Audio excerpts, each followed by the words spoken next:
Janjo. Welcome, welcome. Got a interesting, very thought-provoking stream tonight, I think. Should be pretty fun. Should be a hoot, even. Maybe. I think it would at least be fun to do. Hence why I'm doing it. Because last week, we finished all of the tier lists for the DM era Yu-Gi-Oh!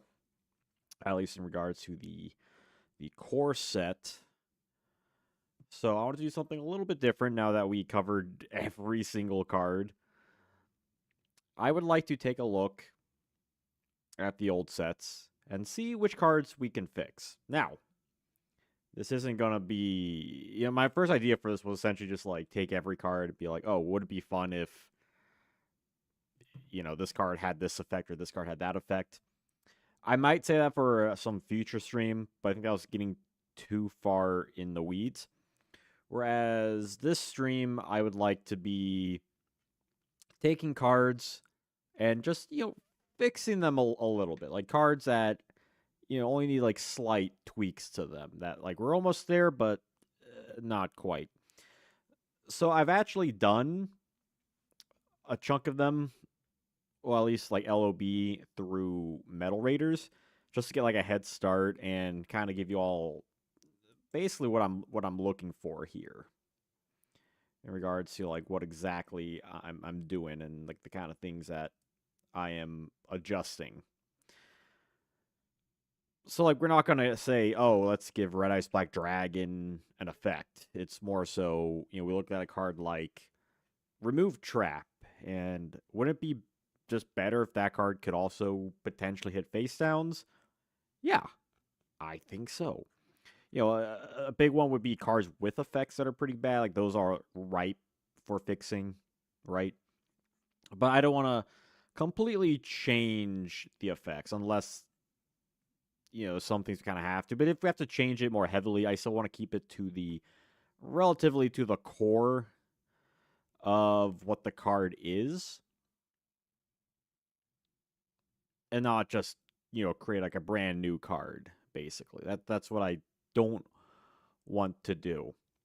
I'm hoping the layout for this is good enough. I know it's not particularly, very exciting looking, but it's the best way to go about this, I think. And who knows, maybe I'll do a whole thing on Dueling Book, make a bunch of custom cards based off this, and you can play this fixed format, you could call it. And some of these were pretty simple to think about, Remove Trap was kind of easy, but other ones, excuse me, other ones that I was thinking about did kind of have more thought put into it. Like a card like Diane Keto, the Cure Master here, I have it where it increases your life points by 2,000 points instead of 1,000. My initial thing for this was okay, maybe we'll do 1,500, but then it's are people actually going to play this if it only increases 1,500? I don't know. 2,000, that's more reasonable. That's a lot of life points, right? For 3 copies, that's 6,000 life points. That's a lot. And in the early video games, it was actually even higher because Diane Ghetto increased by, I believe, 5,000 life points. Obviously, we're not doing that because that's just absolutely absurd. But I think 2,000 is fair enough. Some other cards, if people want, I can go over each one, but they're here. If there's a card that you have in mind, we can always go over it. Some are a little bit changed. Yo, Sojamax, what's up? Or Sojima MX. Soldier Boy. Sojima MX, what's up? Yeah, some cards I did change slightly. I didn't want to do cards with just change stats of everything, make everything stat-wise better. But there are a couple that I felt given their effects, usually effect stuff is one thing. Vanilla is that's we could talk about vanillas forever. Yo, Mus, what's up? Like your fixed ancient telescope. Draw a card in the ancient telescope. Yeah, like some of these cards was like, oh, okay, you activate it, then maybe you draw a card or pop a card. Yeah, like for ancient telescope, I have it where it still stays true with what the card does.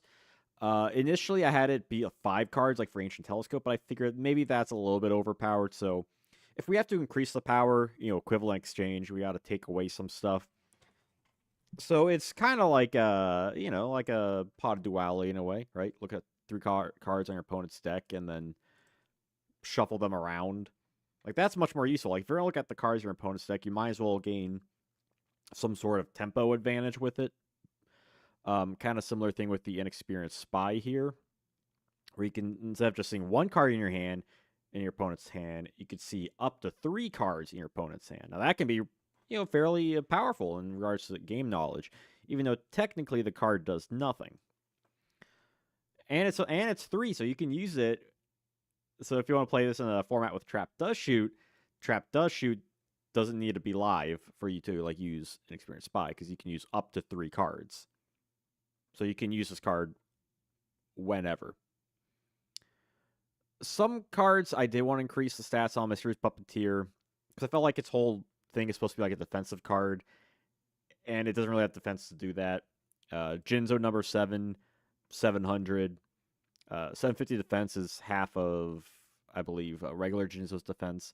And I just thought that we needed a stronger direct attacker. I considered like 900, but I'm a little bit cautious on that for a direct attacking thing, even though we did get a 700 direct attacker in Pharaonic Guardian. Larvae Moth, absolutely terrible card, so we fixed that, basically giving it... So you're essentially getting rid of Cocoon of Evolution to get an offensive Cocoon of Evolution, basically, with this 2000 attack. And this 900 defense, I think, is just like its stats added up. The Lava Battle Guard, I reduced his attack by 50 points just so he could be searched by Sangan, because the other one could be searched by Witch, so it's unfortunate this guy couldn't. 1550 is a bit better when it gets the buff attack over defenders, but I kind of rather have it be searchable, personally. And then the last one, this one it was tricky, was Pumpkin, the King of Ghosts, because the card's not like terrible, but I just feel like the downside to it is that it is a tribute monster. So I reduce its level, and then I also reduce its stats slightly to make it a little more balanced.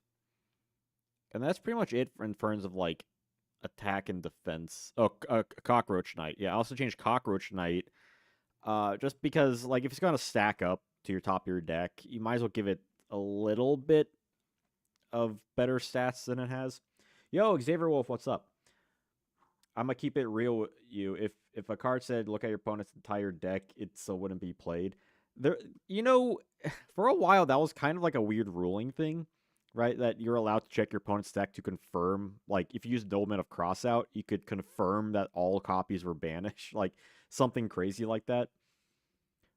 Hoping to see the day when Konami gives us Beaver Warrior support. Oh, I hope so. And we have those, like, weak vanilla support stuff, right? Kind of somewhat similar, tangential. Yeah, you can recruit with Giant Rat. Yeah. Like, I'd rather have this guy be more easily attainable than being able to attack over defenders. Let's see. The one that took me a while to figure out was Tainted Wisdom, because at first I'm like, what do you do with this card that just shuffles a deck? It's my first idea was like a clown control kind of thing, right? Where maybe you switch it, then it does something like something more useful, like pop a set card. But I really felt like the whole thing of the card was that it shuffles the deck. So I made it kind of like a chain energy for deck shuffling, where it affects both players, and every time a deck shuffle, you take burn damage. And then it's a similar brother in Yadokaru. This one is more true to itself, kind of, but more against your opponent. Where when it's switched to attack defense, you can shuffle. Well, not shuffle. It's essentially like a forceful sentry, which I think it's fair enough. I guess we can go over kind of these very briefly. Castle walls increases by 1,000. Might as well give it a little extra defense since it's kind of useless otherwise. Two-prong attack. Essentially, you get to pop another card. Critter deck getting choked by Tainted Wisdom. It's the kind of card that like I could see get playing like modern stuff, right? Just summon this card during your end phase, and your opponent just takes all this burn damage. Blast Juggler, get rid of that standby phase thing. No use for that. Dragon Piper is kind of based off of the anime / manga where you actually take control of the dragons. So you can actually combo where you can activate your own Dragon Capture Jar, pop, and like maybe have a DNA surgery or something, pop that, take control of dragons on the field. Electric Lizard just prevents like attacking monsters from attacking whatsoever. Gate Guardian, you can special summon by attributing the 3 pieces from your hand or the field. So you still have to like draw into all the pieces, but hey, it's a hell of a lot easier now if you can just dump them. See, German Infection, I just increase its I increase its decrease by 500. Great Moth, reduce it by 1 turn. Fair enough.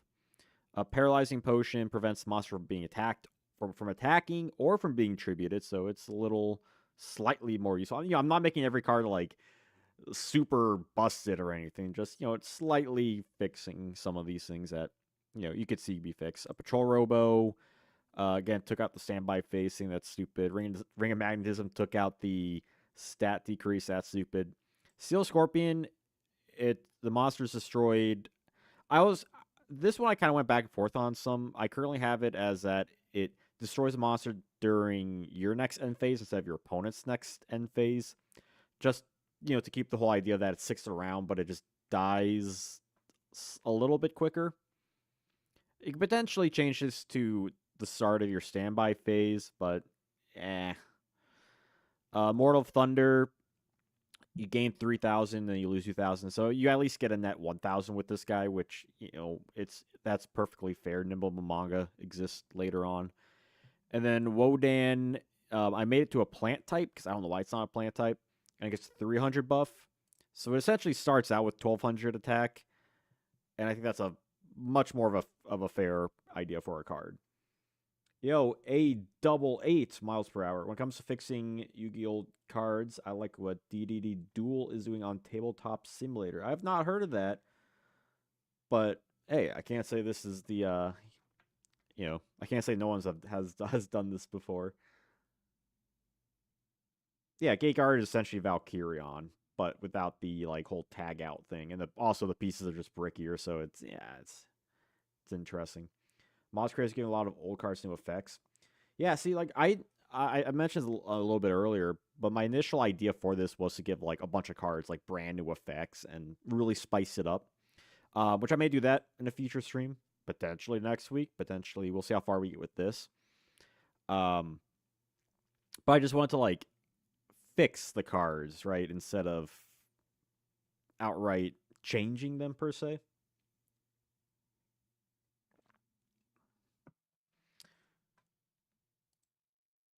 But I think it's a lot of fun. Like, there's a lot of times throughout the last few days, I just jumped into this, being like, ooh, this is a card I could definitely fix.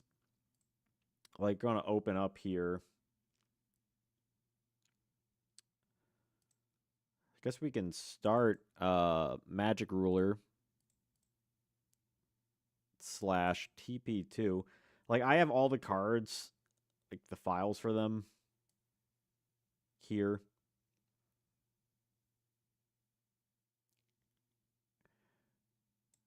So ideally, go like, alphabetical order and just see like, okay, which cards are just kind of garbage. Like Boar Soldier.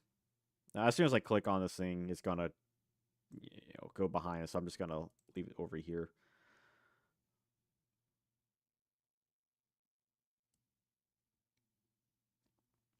What's the best way for me to do this? Put Streamlabs up here. Uh-huh. Never have enough monitors, apparently. Like, Boar Soldier, this guy's really bad.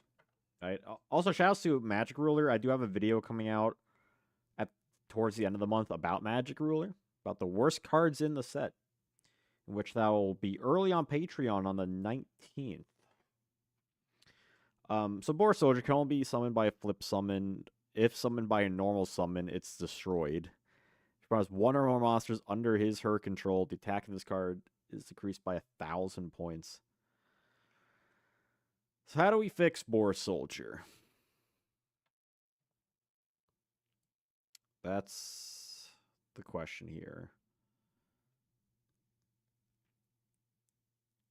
Yeah, we're gonna get through a lot of. And this is essentially just, hey, let's look at all the bad cards. The stream, yo, EPA 650, EPA. Bring back the alignment system. That could be interesting. Perhaps on the crazier card change stream. Boar Soldier. Like, what? Why is this card designed the way it is? Okay.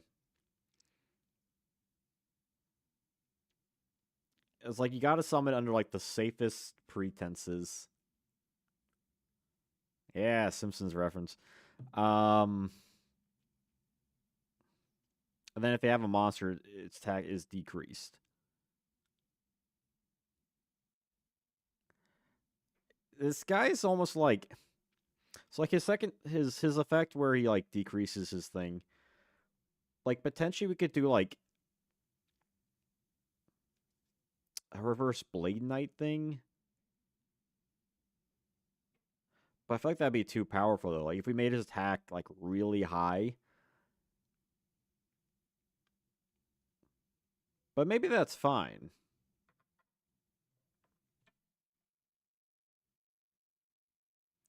Maybe that's fine. Well, let's start with this.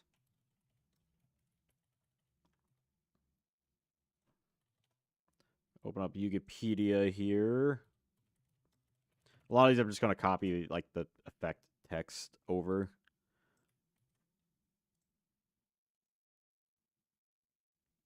Like, I paste with like without formatting or something. Or is that just the Google Docs? Whatever. Got a long ass effect. Got to drag that out.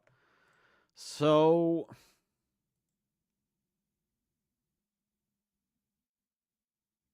I know, whole Excel sheet.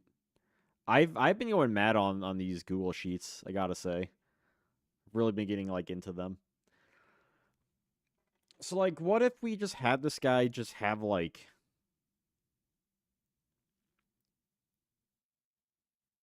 really, just really good stats entirely? Because like, what if we gave him like 3,000 attack, or maybe not 3,000, maybe like 2,500.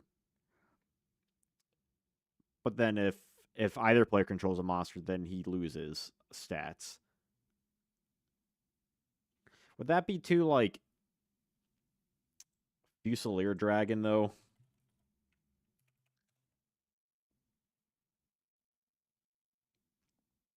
This guy is 2,800.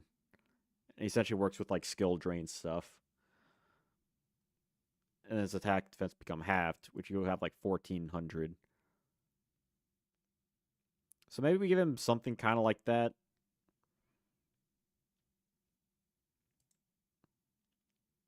Where he has.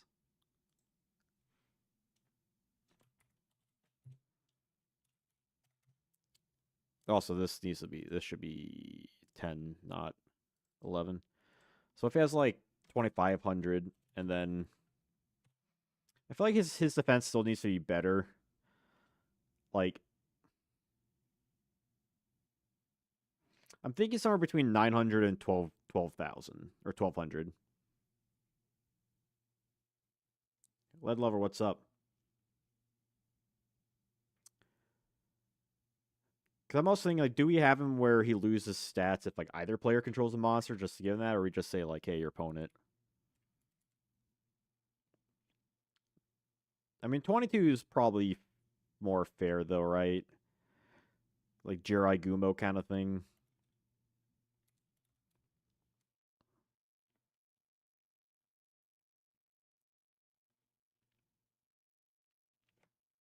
Then we'll make his defense.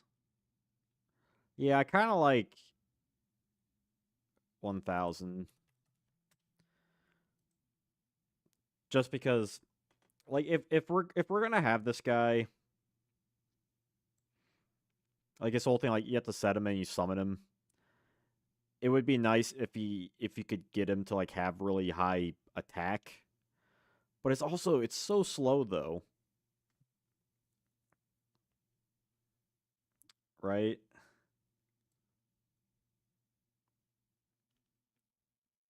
Like it's really slow.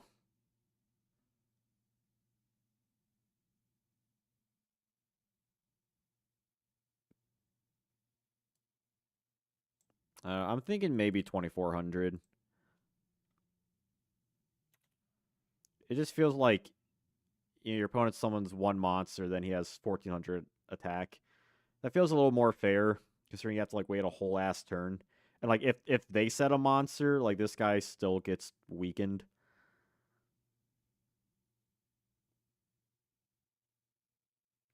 That's probably fair enough, right? 24 1,000. At least like something like Sangan can't beat over him or like Exile Force, but his attack is still really weak. But then he could beat over like a weak monster too, like that. That's probably fine. Let's see, what's continuing off the magic ruler train here.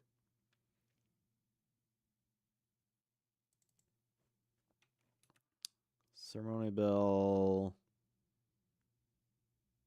Eh. Chorus of Sanctuary. It's fine.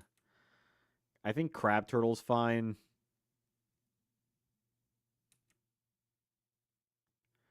Grisophine's kind of weird.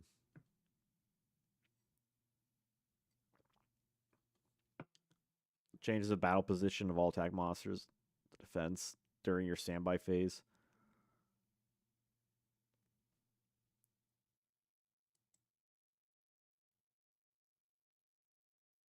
Did we just make this not activate during the standby phase? Because it's kind of nice, right? It just switches all battle positions. It's essentially a a spell zero gravity.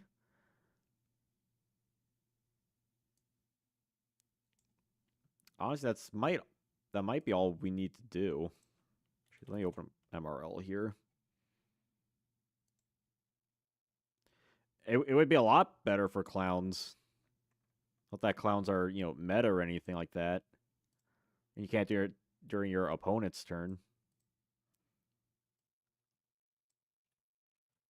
Like even just like the standby facing is like really weird.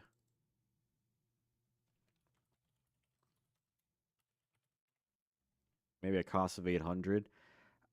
I mean, you're essentially using a card that does nothing, right? Like if we just have like effect where it's this, right? We're just flips and like keeps them there for the most part.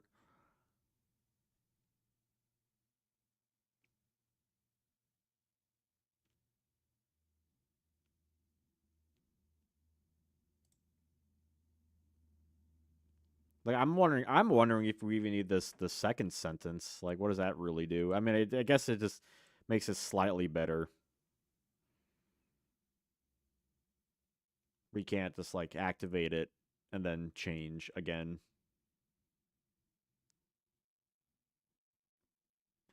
And I don't know. I don't know if like this card needs a cost. So like it's not that good. I feel like just having that Archfiend thing is like it doesn't add anything to it.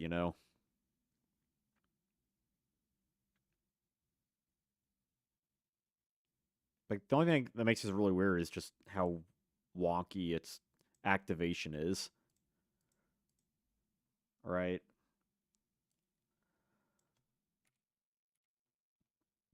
This card they changed. This card's still pretty bad too. I mean, like maybe you could play in like a Dark World deck,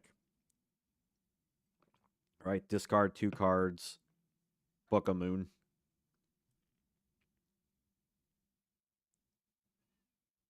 Would we want to fix this card? Remember, we don't need to fix every card that kind of has like a shady effect, but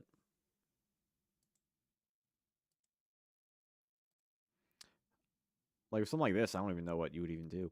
Oh, real quick, by the way, down below, we got that TCG player thing. Tomorrow, I'm gonna put a post about this on my community tab tomorrow. But tomorrow, there's a really good store credit sale happening on TCG player.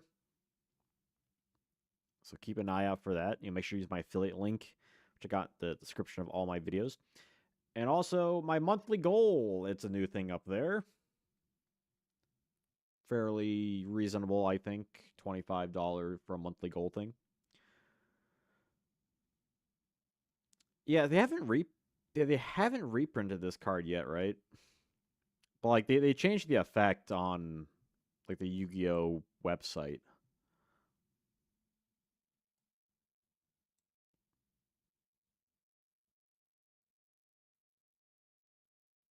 Like honestly, it maybe should be something where it's. What if you just discarded 1 card to flip face down? But then like we already have Book of Moon. Maybe okay. What if it was discard 1 card, flip a monster face down, and that monster cannot change its battle position, or that card cannot change its battle position.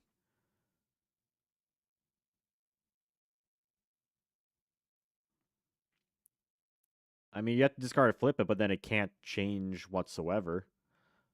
It just kind of it's stuck on your opponent's field, basically. I kind of like that.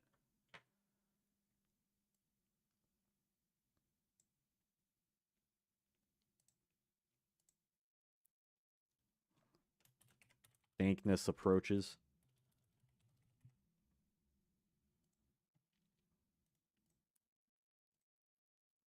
Do do do. Copy that, son bitch.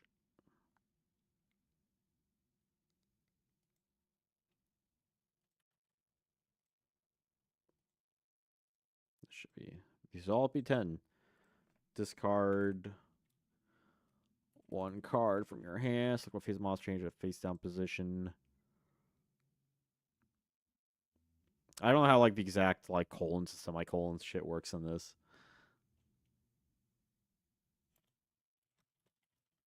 That monster cannot, or that card should be that card or that monster. Yeah, well, it has to be a monster anyway. Monster cannot change its battle position.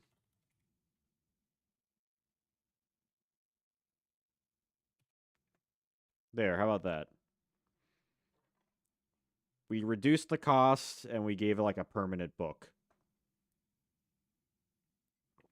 So now there's a theoretical reason why you may consider this over Book of Moon potentially, even though it's not a quick play or anything like that. Dark Witch, Dark Zebra, and the Dark Giraffe. Nope. If this is the only card in your hand you control during your standby phase, it's in defense mode.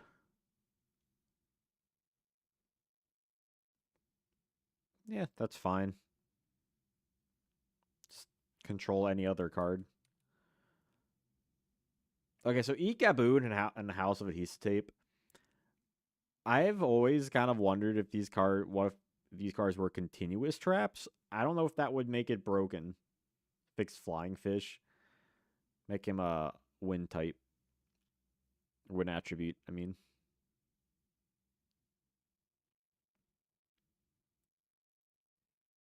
Like, what if Ikaboon was a continuous trap?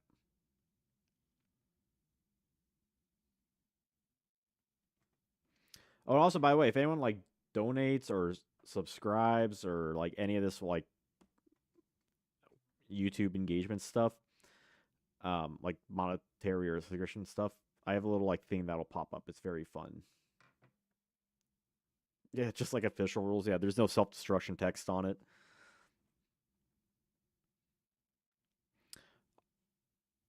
Also, it's kind of funny. Like, some monster it's not, but it kind of looks like Hungry Burger a little bit, like the monster eating the rat.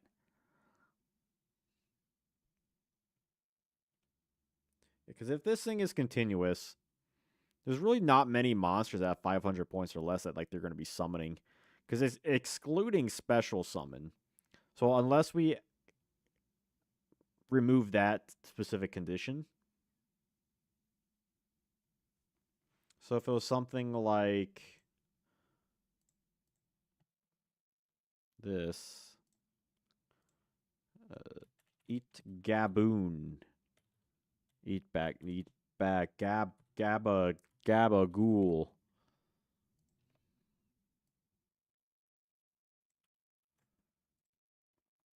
So this was continuous. And then remove that special summon because screw that. Let's go ham. Yo, Daniel, what's up? What is my first Yu-Gi-Oh memory? I remember I don't remember the first time I ever saw like a commercial for like the Yu-Gi-Oh anime, but I remember I was at my grandma's house one weekend. It was during the premiere of the Yu-Gi-Oh anime, like the very first like Saturday morning, kids WB, and watching it like in the kitchen eating breakfast. I remember that. Yo, Cliff, what's up? Tony Sobrano's ace card, the Gabagool, the Gabagoon. Look at this Gabagoon. How far can I zoom in on this? Yeah, show some of your friends and ask them which card this is. It is. Eat Gabagool. We should watch The Sopranos on stream. That's what we should be doing. Where was I? Fairies.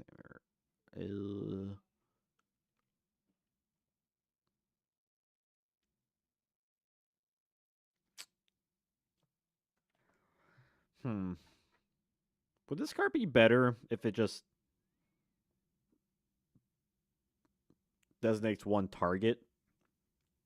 It's like a anti-MST instead of just a monster. Because what does this particularly do? Yo, Dual Masters Hideout, what's up? I love Dual Masters.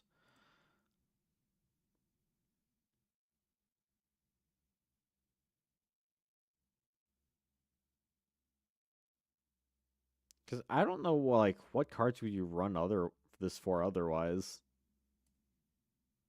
Because I don't think equips count. Like yeah, like Book of Moon.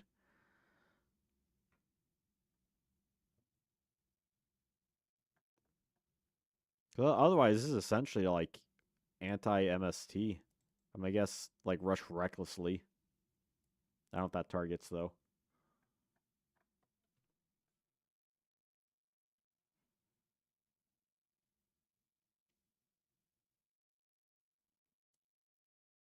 Yeah, let's see how this feels.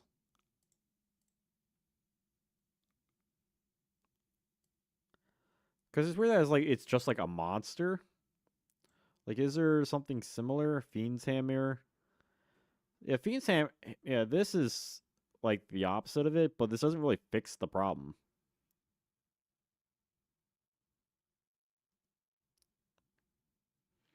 Which I guess it makes it tricky. Like, how would we even fix that card if it's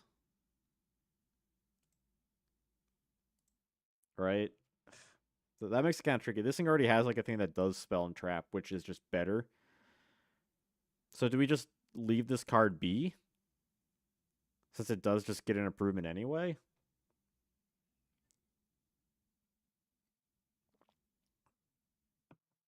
Maybe. Let's leave it for now.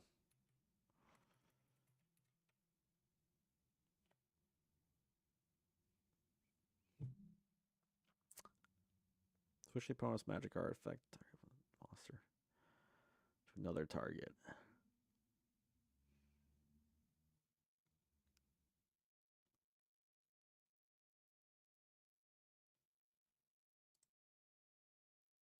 Fiend's Hand Mirror. Yeah, exact same thing, but just that's basically just what we want Fairy's Mirror to do. I guess it already sort of fixed itself, so I'll take it. Do Horn of Light. Excuse me, I'm dying.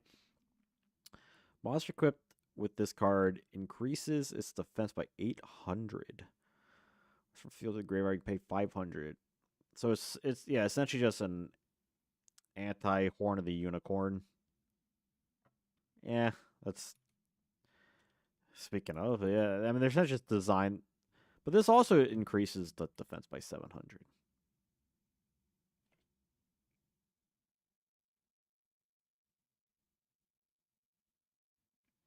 Make Fiend's Mirror better. I mean, we could. If we had Fiend's Mirror. I feel like we'd just be like changing the entire effect though if we made it better, right? To something where it's like switch the opponent's effect or like a card that targets a card on the field. But isn't that essentially Mystical Reft Panel?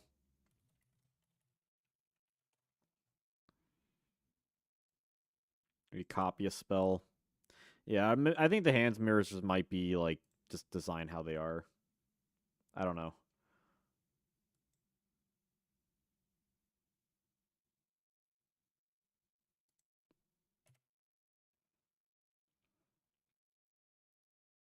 Well, if Portal Light was just like 1,000, but I feel like 200 is just like not even much more, so why even bother?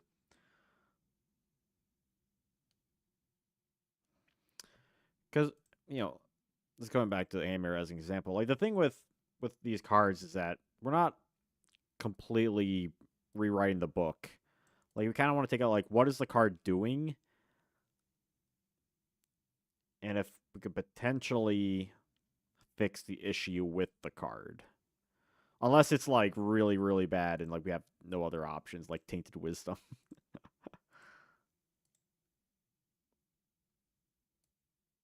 Because like I guess it technically has like its niche use.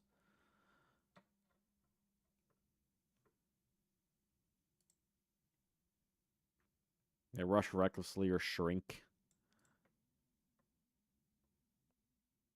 Oh, you can't target. Wait, can you target equips cards?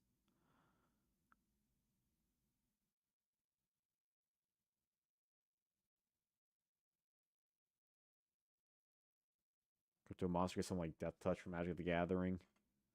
Hmm. Also effects of spells.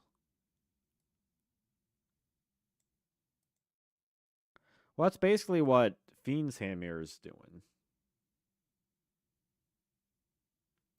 Yo, Shadman, what's up? Yeah, we'll probably get to Toons. I think Horn Light's probably fine. I feel like there's not much more. Like, more defense would be the way to go about it, but 800's like, if that ain't doing it for you, then I don't know what to say, Chief. House of Adhesive Tape. I think we basically do the same thing we did. Just don't drag it. The same thing we did with Eat Gabagool. There's another card that I think amazing artwork. Sucks that no one plays it.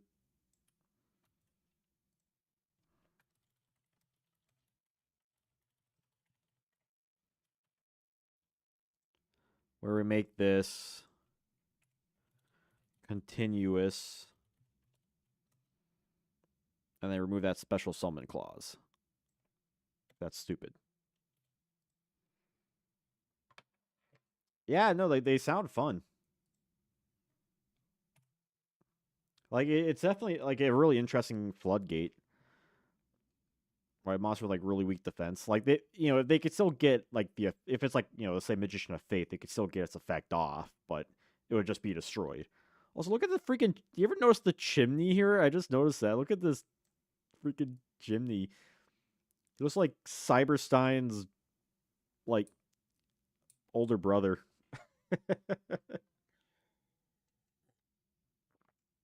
That's hilarious. Look at this guy. Like,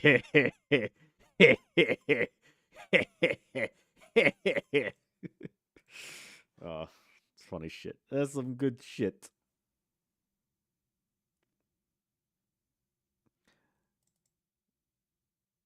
It used to be so awesome how creepy they were. Absolutely. Hungry Burger. Hung- See, Hungry Burger is a little tricky for me because like I've been on record for saying this about like I've talked about the rituals of this set.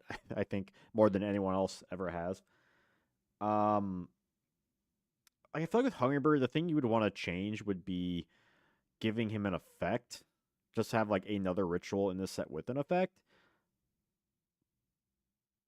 But at the same time, that's like that kind of goes against the philosophy of this exercise.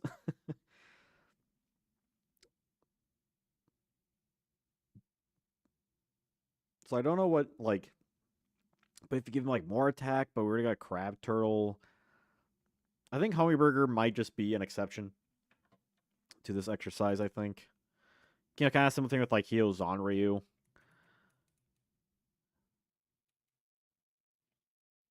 Where it's like I would love to give Hyo Zanryu an effect, but like what's fixing a card, right? Like this is, I mean, in a way, cards were designed how they were. Warrior, yeah, he's a warrior. I mean, yeah, we can fix him. We can just make him a fiend type.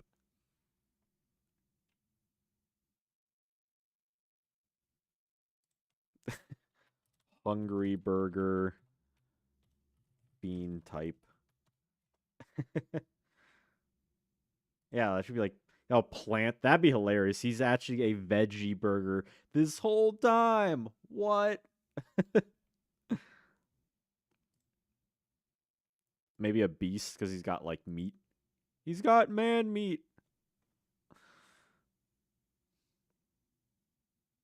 Plant would be pretty hilarious. But he definitely comes off as like what a fiend type monster would look like. And honestly, we probably just give him a little more, like a little bit better stats. Right? He's what 2018-50. So if we like at least have him attack over defenders, right? So maybe he has like 2200 and 2050. Give Sword Stalker the effect. Yeah, that'd be cool. His like anime effect.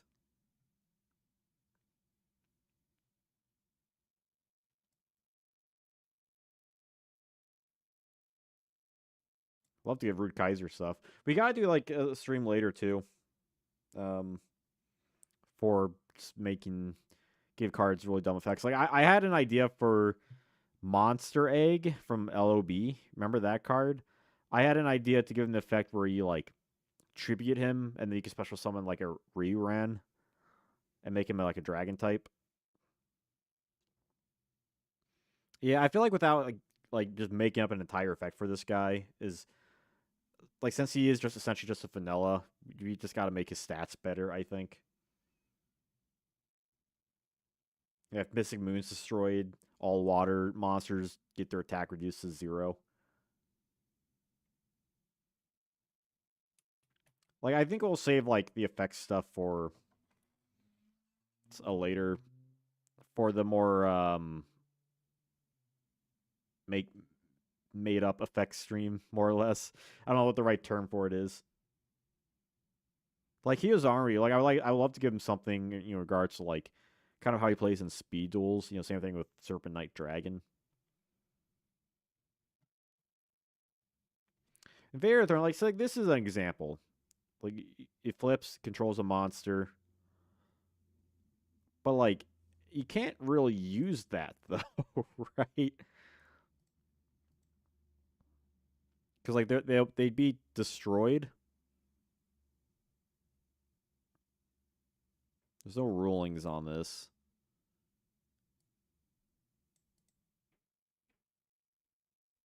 Also, like, can't use during the battle phase.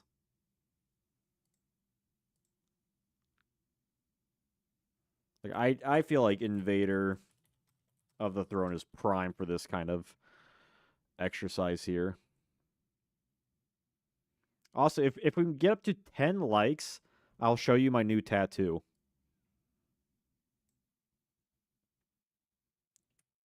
Yeah, unfortunately, we don't get Gyroid quite yet. Gyroid would be a bit. So, like, first off, let's this battle phase nonsense. We're cutting that out. We're getting rid of that. Don't want that.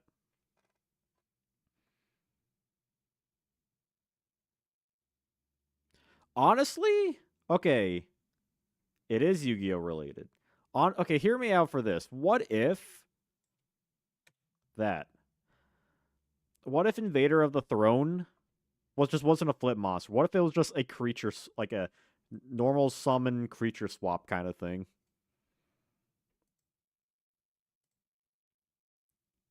Like, that sounds kind of tasty,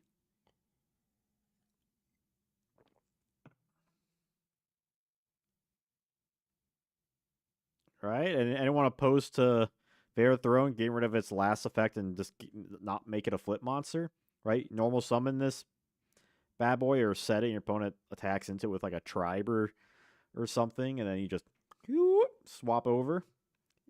Yeah, it's like a swapping exiled force. You can Rota it.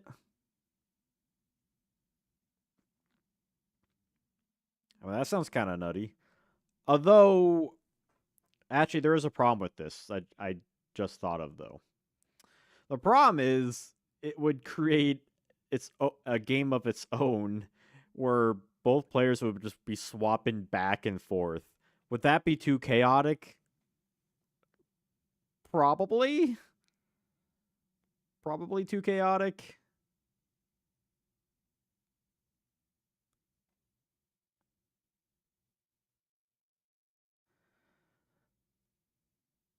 So maybe it does need to be a flip then, just to like prevent all that shenanigans from happening. That might be why they made it a flip monster in the first place, honestly.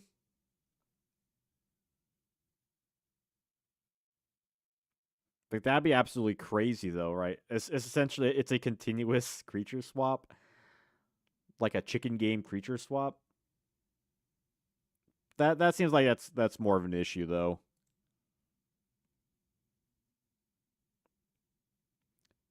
But though that now that is the question though. Question is, how does it work in the battlefield? Like, is this essentially just brain jacker?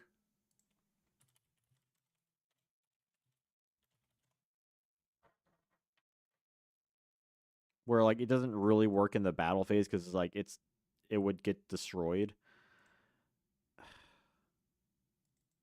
So then what do you do with this card? It feels like don't make it a flip, but it needs some sort of like additional, like a self-destruction kind of thing.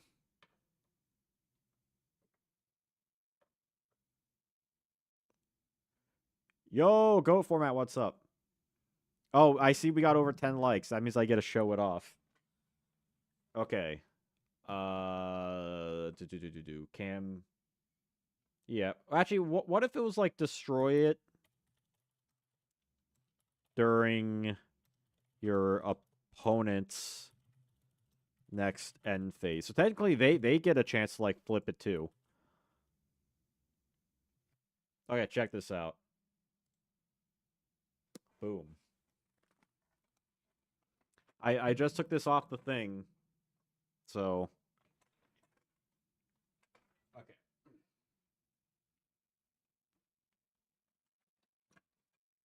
Bam. Get a load of this. Aha.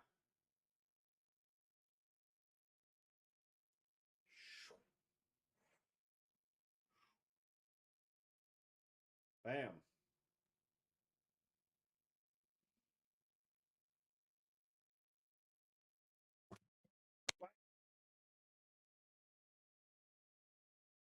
Yeah, kind of nice.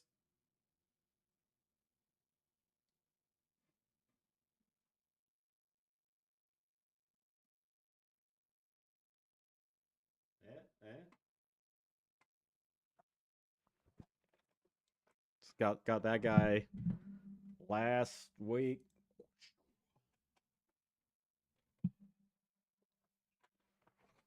Millennium ring tattoo on my thigh. Yeah, boy. Little B-Day present for me. Oh, I gotta fix this.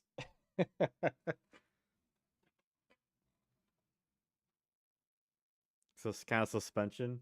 Yo, boss round, what's up? Yeah, if I was still in school, Dawn tattoo.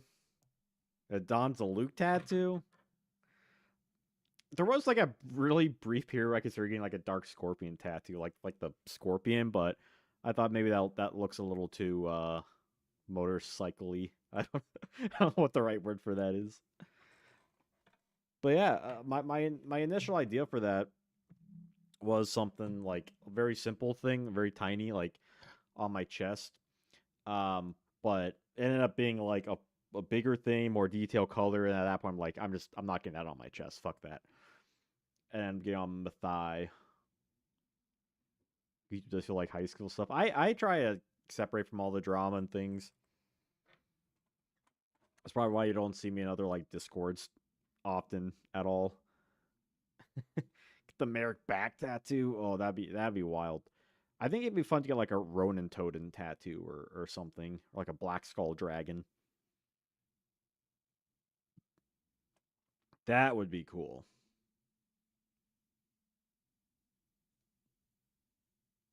I'd fuck with that. Like I wouldn't be opposed to getting more Yu-Gi-Oh tattoos.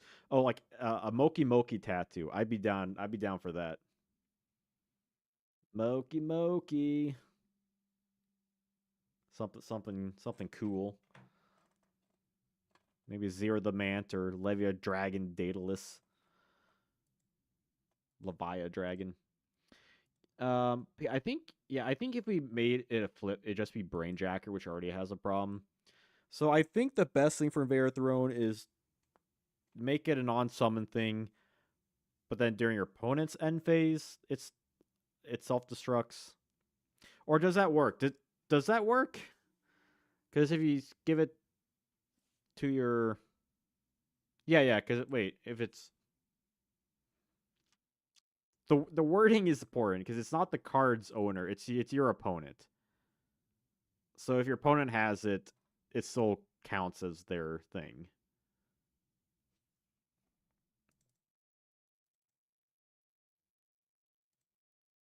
right? The wording is important. Back of the card tat. Oh, that would be kind of cool too, like the big portal, or like a polymerization, or maybe an eat gabagool.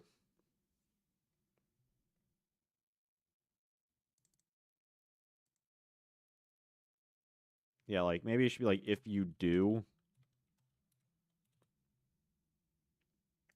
Maybe it has to be like worded like this. Yo, Ledrosium, what's up? Not Yu-Gi-Oh! I used to work at a tattoo and gaming store, and they mostly focus on magic. But the cool nerd tats that was done in my time there were awesome. I'm sure they still pump them out. Oh, I hope so. That's really dope. I'm all about those them nerd tats. I mean, got my freaking arm here. Got the Zelda and Pokemon tattoo. Got a Mortal Kombat tattoo right here, and this fresh Millennium Ring tattoo. This whole like part of my body is all like nerdy, and I have like so much other ideas. The thing with tattoos is that it's like I get them long enough where I forget that they hurt like a motherfucker, and then I'll get a new one.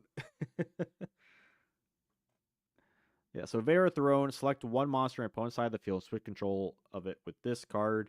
If you do, destroy it during your opponent's destroy this card. Should be this card. Your opponent's end phase. So, yeah, so your opponent also gets... So it's not too busted because your opponent still gets a chance to swap it back. Unless you attack over it. A tattoo and gaming store, though. That's fascinating. Like all the tattoos places around me that I've been to have all been, relatively simple.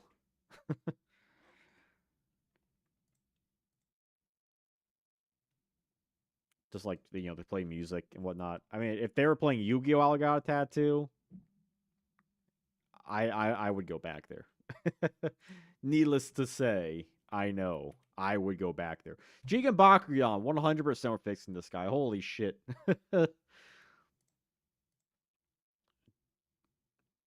Okay. As soon as I saw Jan-bakuon, it's like a stoner's Nirvana. Conceptually, it would make more sense to buff Invader, but only high level monsters. If you lose a duel, I draw whatever I want. So I in my list of updating cards, I did have Flame Swordsman on there, but this is fixing the cards more less of like, because it would be easy to up the stats of everything. So I kind of mainly focus on just stuff with effects. Because Vanilla's we could be here all day, right? Because I had, I guess it's somewhat of a spoiler. I don't know. Like my thing with Flame Swordsman, I would have it where you summon him, and then you can either search or salvage a Salamandra. That's what I would have. But Jan-bakuon, flip after it's flipped during your standby phase, it destroys all monsters on your side of the field and direct damage to half of the total attack of the story cards. Oh boy. Oh boy.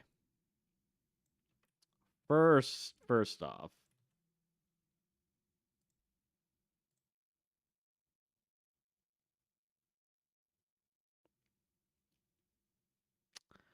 how do we...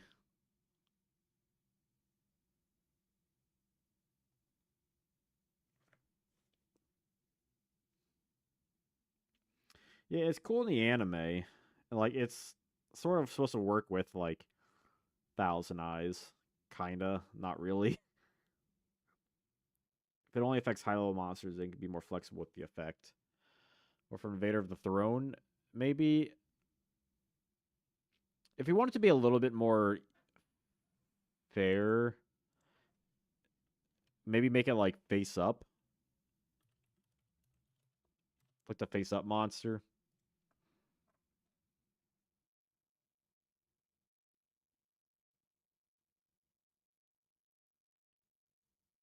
That might give it a little bit more balancing. Wait, we did technically take away two things. So I guess giving it two different more drawbacks with the face up and then the self destruction is a bit more fair. Yeah, it's less scummy because at least Exile Force explodes, right? Unlike this dud, Jigen Bakudan.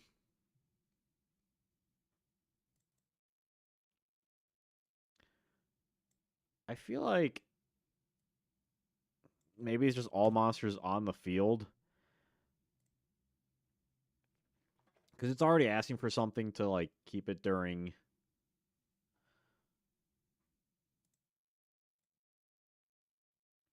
And we'd also want to make its defense better too.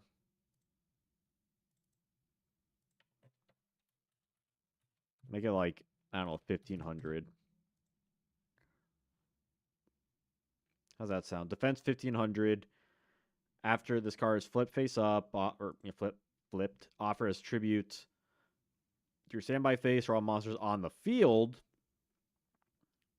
and then inflicts half the damage, excluding Jan-bakuon because it's a tribute. Does that sound a little bit better? So essentially, it has a slightly higher threshold to survive to your standby phase, and it's essentially just like a dark hole with more opportunity for actual burn damage and like the little bit we get. That sounds more reasonable. Yeah, Time Wizard at home. Basically, I mean, it's essentially Time Wizard without the flip, right? Without the instead of a coin flip, it's a card flip, and your opponent takes the damage too, but it's slower. So yeah, it's a slightly more balanced Time Wizard in that regard. I mean, it's a cool looking card. It'd be fun if you could just have some sort of stall strategy and just pop the field. Karate Man, I think this guy is fine.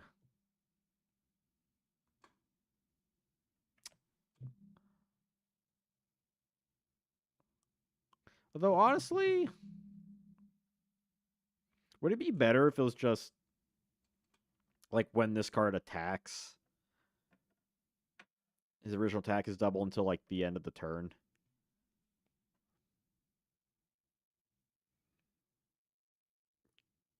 Because like why does it need to be destroys himself? Like I kind of like it. Karate Man should remove the original part.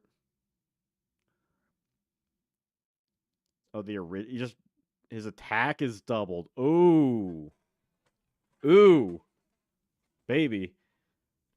We got some oh, what's this guy look like? Oh fuck, what's the guy from shit? The guy from Enter the Dragon. Name is on the tip of my tongue. Not Gordon Parks. This guy who directed Shaft. Jim Kelly. The guy from Black Samurai he was in? Yeah, Black Samurai. Love that movie. Anyone see Black Samurai? They got a freaking jetpack in that movie. It's crazy. Yeah, Jim Kelly, the Karate Man. Get a load of this guy. Is he still alive? No, he died like 11 years ago. But like, yeah, like the Karate Man. You got to get a Karate Man movie.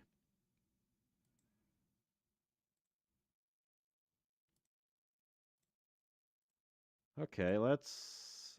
Yeah, first I was like, yeah, Karate Man's, reasonable uh, bulk card. But yeah, now I'm thinking more about it. Like, yeah, no, this guy we can get kind of fun without really changing much.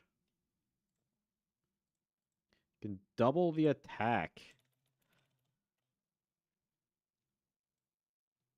So if we do that, then yeah, you could do some like crazy equip stuff with them, right? Like Unite We Stand and Mage Power and stuff, and then just boom, all of a sudden he's like a 5K punch, karate punch, karate kick. Yeah, thank you, goat man. I would go for my if you're still here. I need to get me back on one of those live streams again. That was fun. Get a 4-1 to my martial arts instructor. Oh, nice. Yeah, I've always wanted to take a martial art.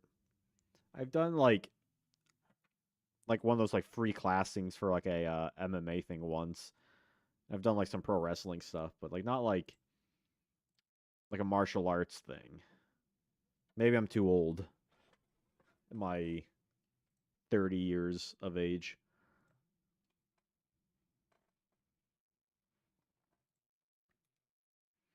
See, I like Kodama. Labyrinth Wall, fine.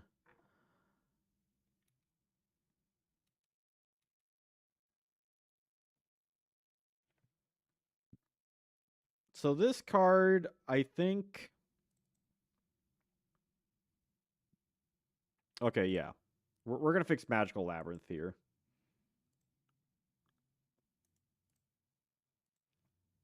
This whole fixing card thing, it might actually take like 2 streams at the very least.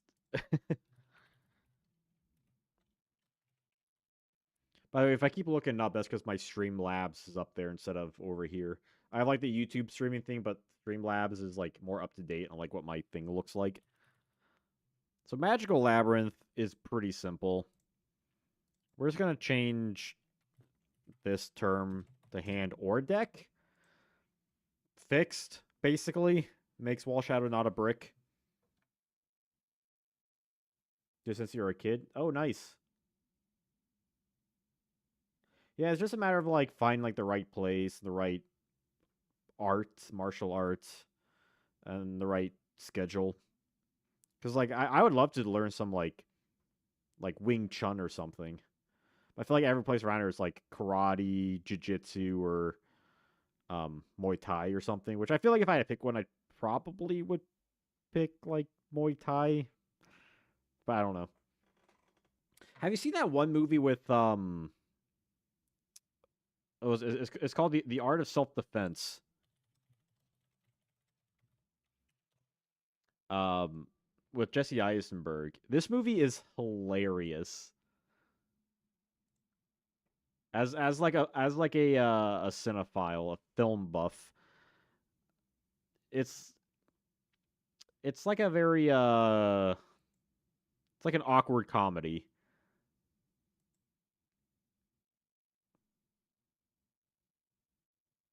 McDojos.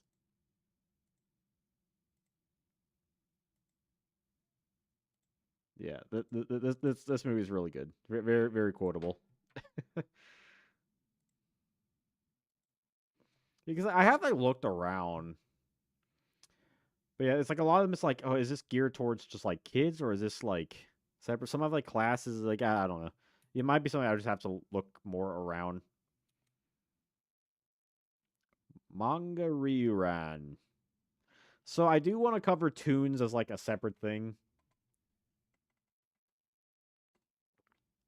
But reran, I think we do want to like adjust a bit. Time to be tuned. Yeah, the thumbnail guy. So manga reran. First, we're changing his name. Toon reran. Like I know why they call him manga reran, but I think of like all the name chain translations that Upper Deck did. Like, let's just fix that first. Like, I rather him be Toon reran than be like Toon Dragon Egger. So the thing with this guy, of like, I think all the other Toons are fine. It's just this guy's like, why would you play rerun? And that's because he has a slightly higher defense than Toon Blue Eyes. But like freaking Blue Eyes, he already has 2,500 defense. Like between these two blokes, I mean, there's really no reason to run rerun. So that said, how do you fix this guy that his only thing is that he's just like a weaker 2 tribute monster?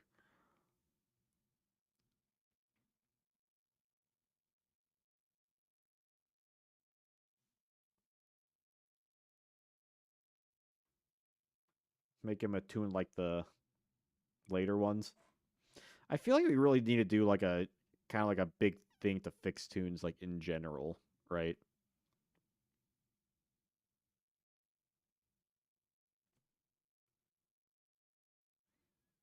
Because I remember someone streams ago, felt like forever ago, mentioned something about Toon World where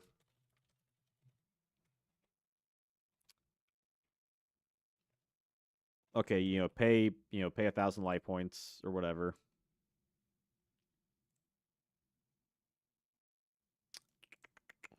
Let's see here. I think they start by paying 1,000 life points. I think that's uh, you know Like maybe we make it 500. Like I think I'm fine with it paying life points because essentially just kind of sits here. But I think what I would do anyway would let's take just a random tune here, right? Um,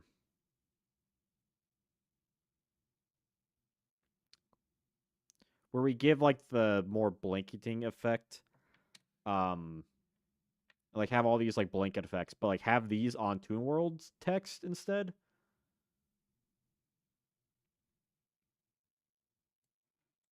Honestly, if tunes were fusions, that would have been really fascinating.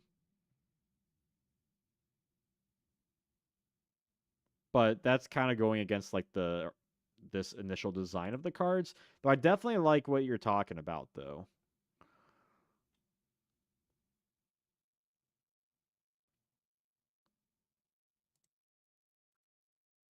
Like something where it's like um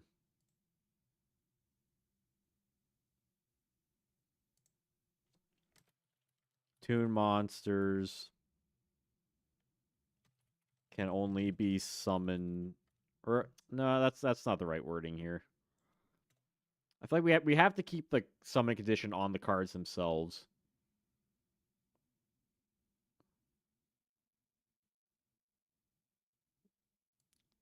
So maybe we include something with this pendulum tune. Like Toon monsters cannot attack. Oh, the M is not capitalized. Let's get rid of the attack cost. And let's add this to Toon World.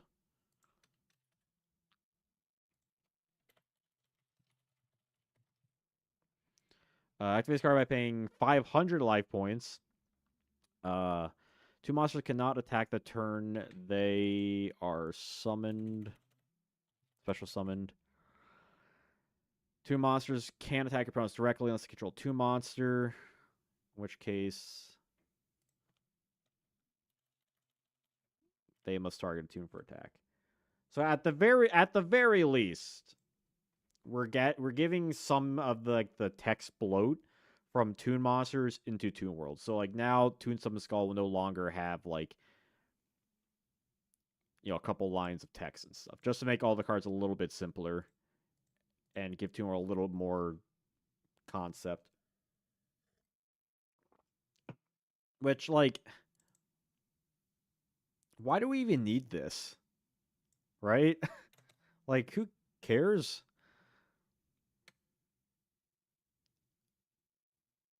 And honestly, I mean, no, I think this is fine. The summoning sickness kind of sucks, but like given what you're able to do with all like the special summoning and stuff with them, right? Like with like Toon Mermaid into Toon Summon Skull. I think the summoning sickness might be fine.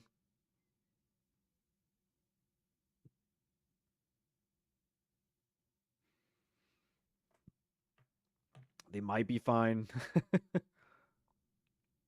Like they would still have the direct attack. Okay. All right. I see what I mean. Yeah. I just mean like yeah. We'll definitely keep this in.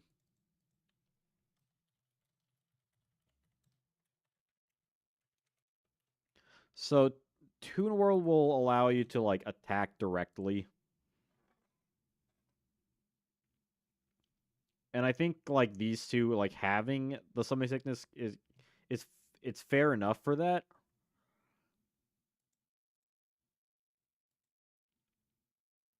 So like Toon Summon Skull here, or like we'll just use reran since we're already talking about reran here.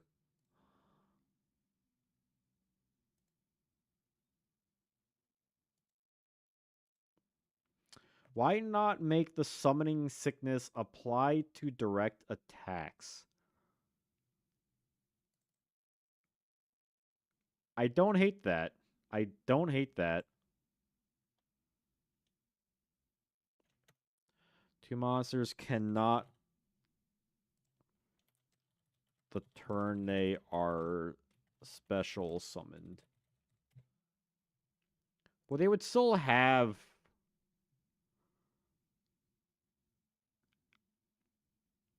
So they would still have this. So, like, let's say Manga ran here. Okay, we'll give him this.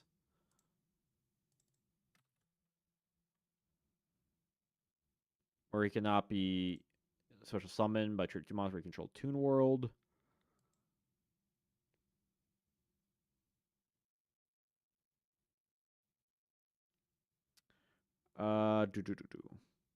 Turn destroy, then destroy this card.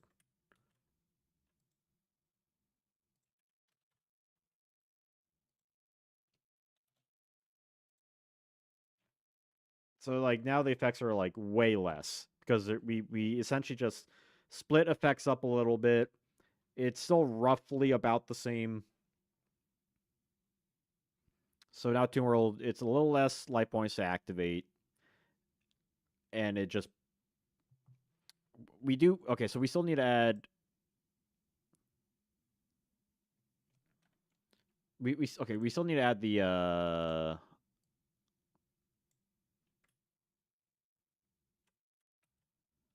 this.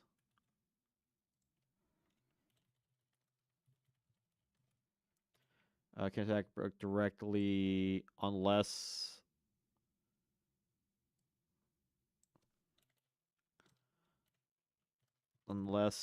it is the turn they are special summoned. That's okay. I think the wording. I think we got the wording for this. Activate this card, paying 500 life points. Two monsters can attack your opponent directly unless it is the turn they are special summoned. They are special summoned. Whereas let's call them now Toon Rerun. Summoned by tribute 2 monsters, right control Toon World. If Toon World's on the field, destroy this card. So they still have their direct attack. They have the summoning sickness. Only for direct attacking. And you don't have to pay life points to attack. That sounds better. You know, it's not like removing every restriction and stuff because they're still destroyed if Toon World's gone. But you do pay less life points, and you can at least attack monsters the turn you summon them. No, I don't want to like add like tokens because you know the idea is like kind of keep the idea of the card for the most part.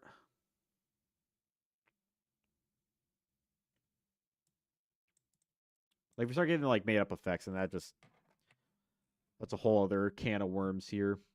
Though I still feel like we need to do something with rerun here. Yeah, like the idea isn't to like modernize, it's just like fix the cards, if that makes any sense. So it's like the tricky thing with this guy is that, like rerun, like it has the same like stats as its like original version, right? 7 stars, 22. So like we can't. It's hard to just say like, oh, let's just make this. Honestly, like, what if we just tribute one monster instead? Like it is weaker than Summon Skull, but we don't technically change its level.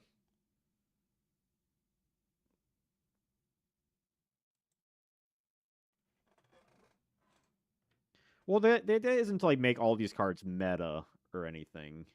It's just let's just fix like the problems that these cards have already. Because I think if you just made this guy one tribute, like it's still we don't change really anything. He's easier to summon and therefore technically more playable. Because not everyone's going to be running Blue Eyes per se. I think that's probably fair for this guy. Do do do.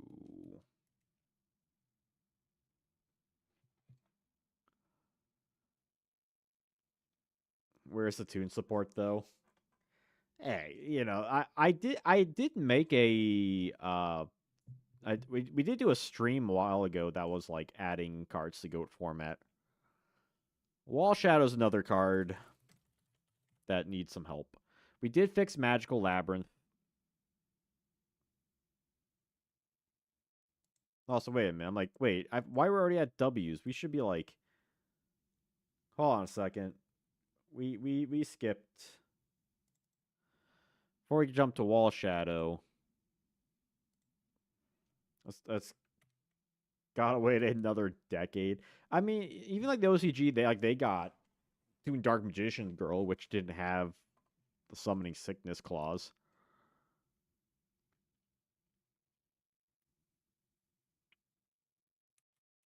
which makes her really good. Which honestly, like when you think about it, isn't that kind of like the main thing with all these other effects and stuff?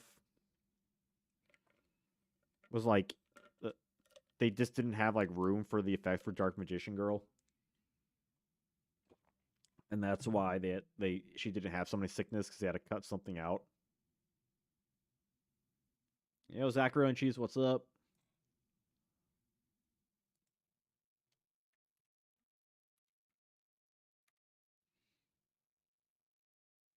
Because yeah, like the direct attacking like right away is pretty bust. I feel like if all of them just had immediate direct attack access, that might be a bit too strong.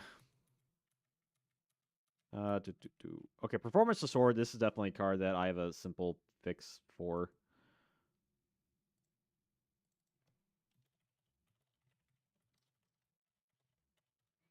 And that is making her a level 4.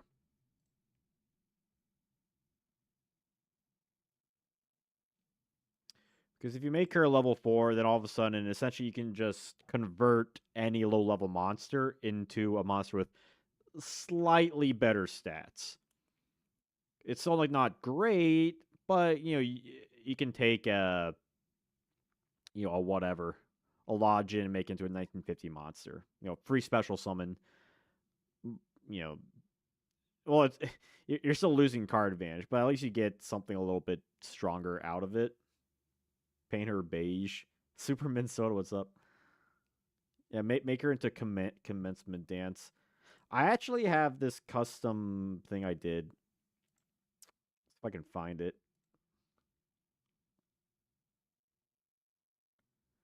It's actually kind of cool looking. I just like did this for fun. Little Photoshop exercise. Uh, custom cards? No. Where did I put this thing at? It's pretty cool looking.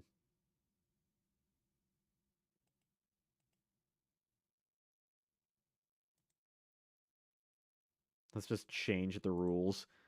That would be easy, huh? Custom art? No. Where? I got too many folders on here.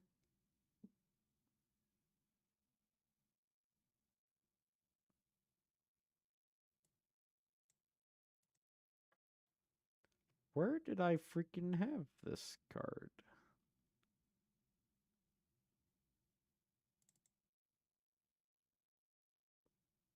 This is this is bothering me. Like I know it's somewhere. I have this like really cool like special colored like colorized version. One of the cards.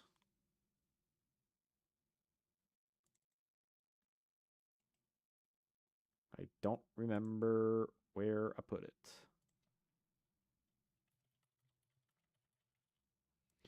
Type in commencement. Does that pop up?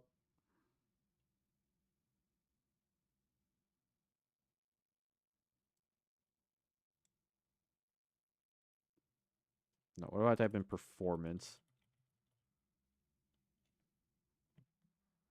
No. Where did I put this freaking card? My file pass, I just gotta say, is like a giant maze where I honestly don't know where like half my stuff is at. Uh,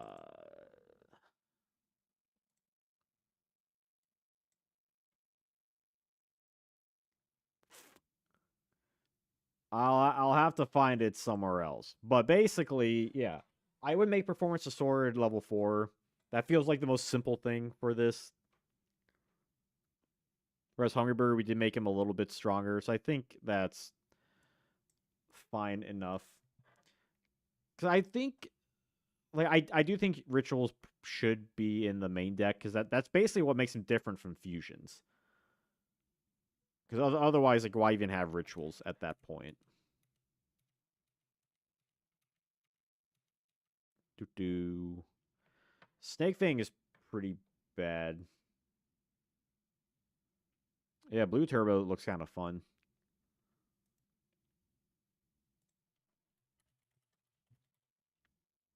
Snake Fang has some issues. Where I think the monster has to be face up to use.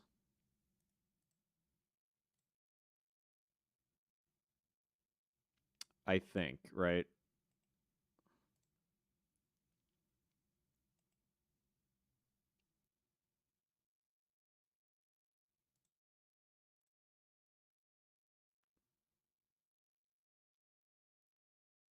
It counters castle walls. So the way I see this is I would say decrease all monsters defense by 500. Or maybe even like 700. Like if we're going to decrease defense. Or honestly, if you do want to make it like castle walls, we could just say decrease by 1,000 until the end of the turn.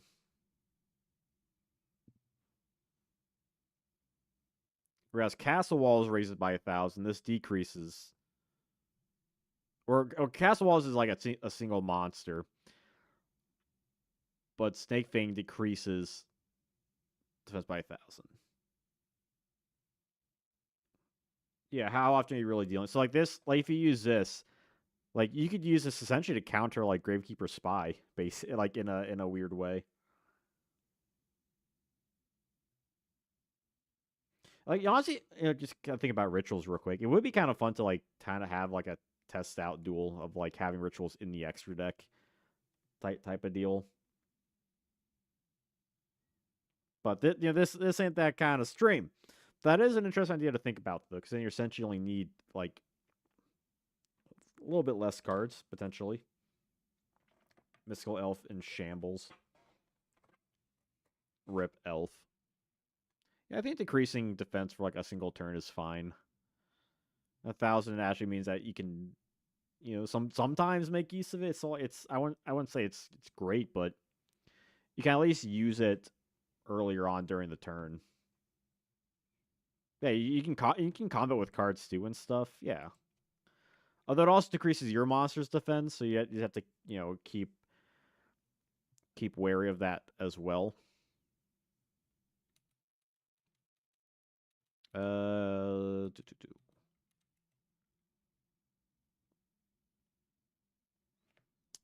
Reliable Guardians, fine. Toll.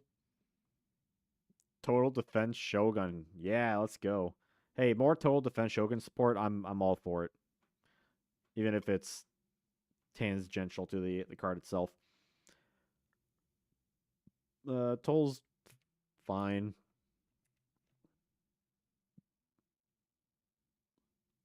So that all the tunes are basically gonna get the same treatment. So I guess technically we have to be a little proactive here and start with the blue eyes.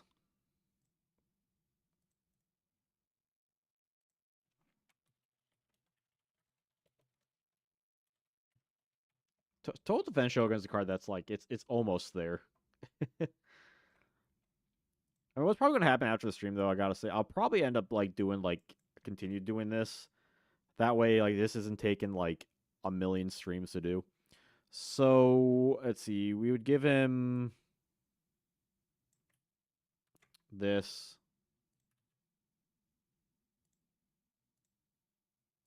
Then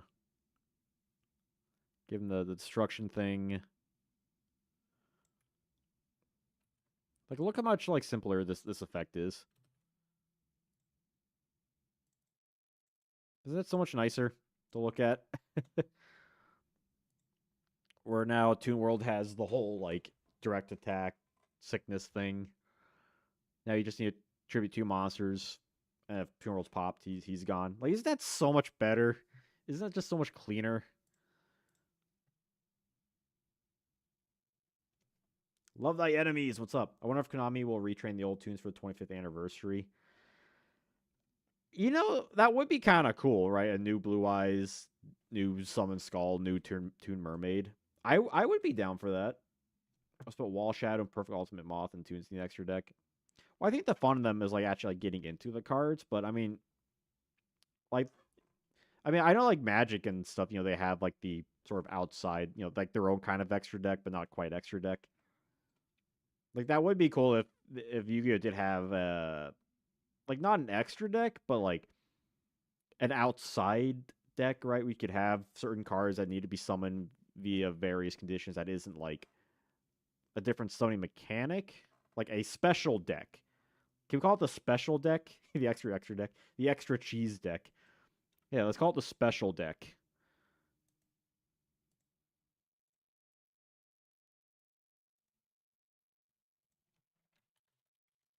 Side the side extra deck. Like 2 Mermaid, same thing. Like very, very basic. And we're just doing this just so we can, confirm that what we're doing is changed.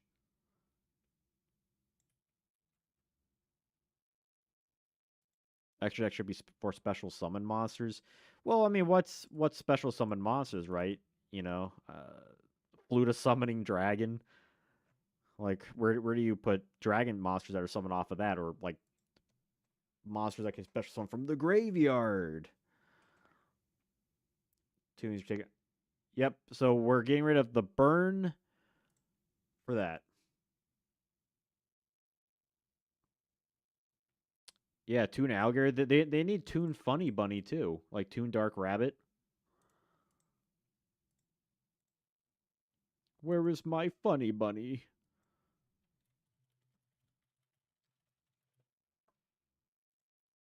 Ah, jeez, what are you doing? So yeah, so this guy will give him like the Archfiend thing, because whatever. Yeah, Toon Rabbit.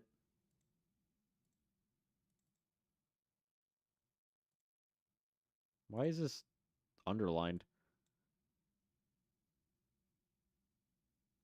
How do I not? Can I just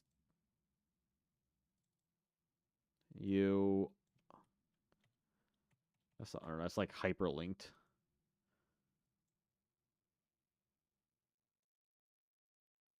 What? Get out of here.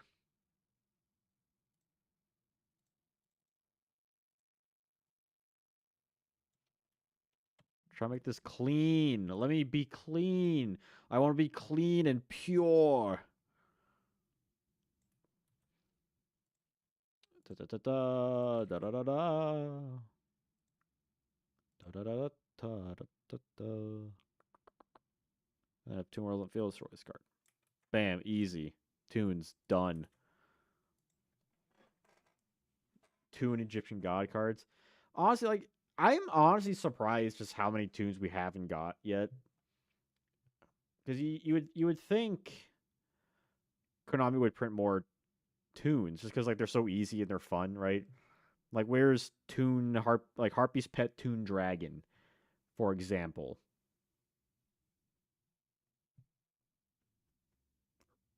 Something along those lines. Toon Relinquish. Toon Eyes Restrict. Just like Toon Parrot Dragon, Toon Dark Rabbit, Toon Alligator.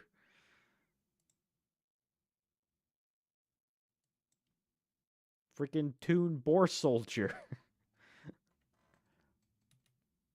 Like, we have Red Eyes and Summon Skull. What about Toon Black Skull Dragon or Blue Eyes Toon Ultimate Dragon? Like, where's all this stuff? Like, we finally got back to Wall Shadow.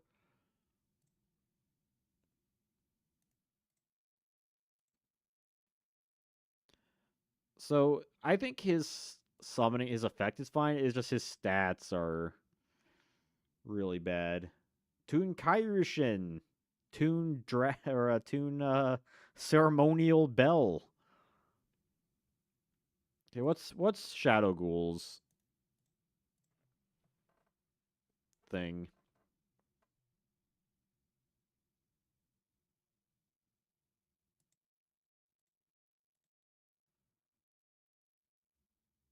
Hmm. Who's the Toon King of the Kingdom? Well, probably the Blue Eyes. Toon Sangan. Witch of the Toon Forest.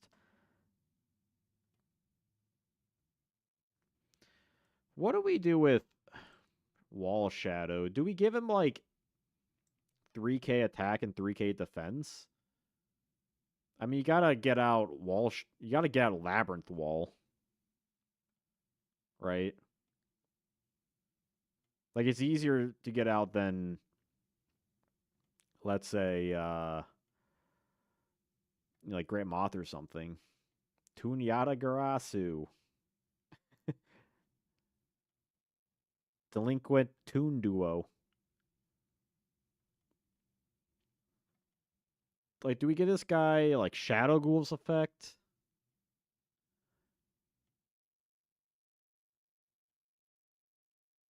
I wonder. Do we do both? Do we do both for this guy? Do we put do we give Wall Shadow like 3k attack and Shadow Ghoul's effect? Can only be targeted when attacking? I feel like that's a little ambiguous. Like, I don't want to make like a random effect for him up because I don't think he necessarily needs that. I feel like the only one that I had to make an effect up for it has been like Tainted Wisdom. But that card, like, it ain't got nothing else going for it. That card got nothing going for it.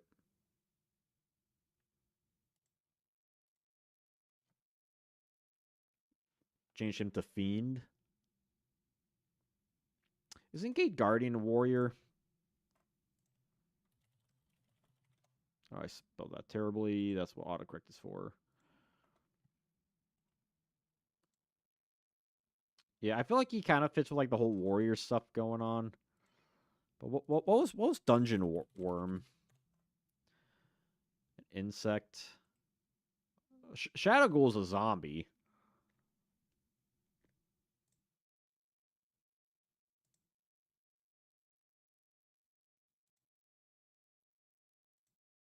So you just make Wall Shadow a zombie?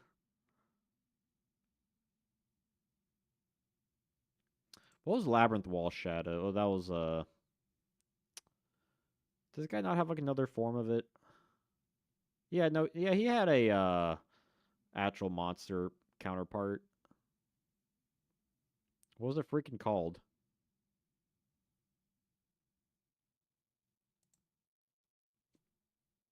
It's gonna put it out there.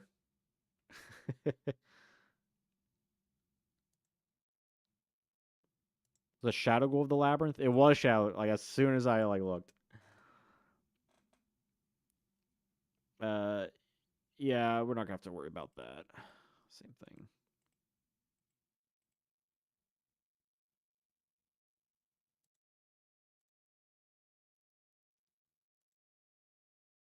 Like, I'm fine with making him like zombie type. But obviously he needs more than that.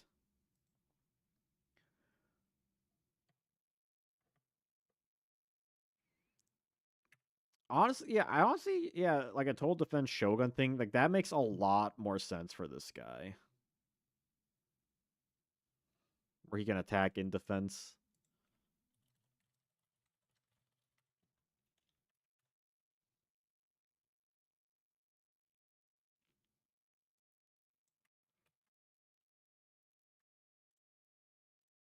Actually, I don't hate that. I am a little bit opposed to giving like brand new effects, but honestly, of all the things that like make sense for him, being a wall that attacks makes a lot of sense. And then you can still make use of like 16 hundo. I think that makes a heck of a lot of sense to me. Yeah, fix my webcam a bit. Ugh. Bam. There we go.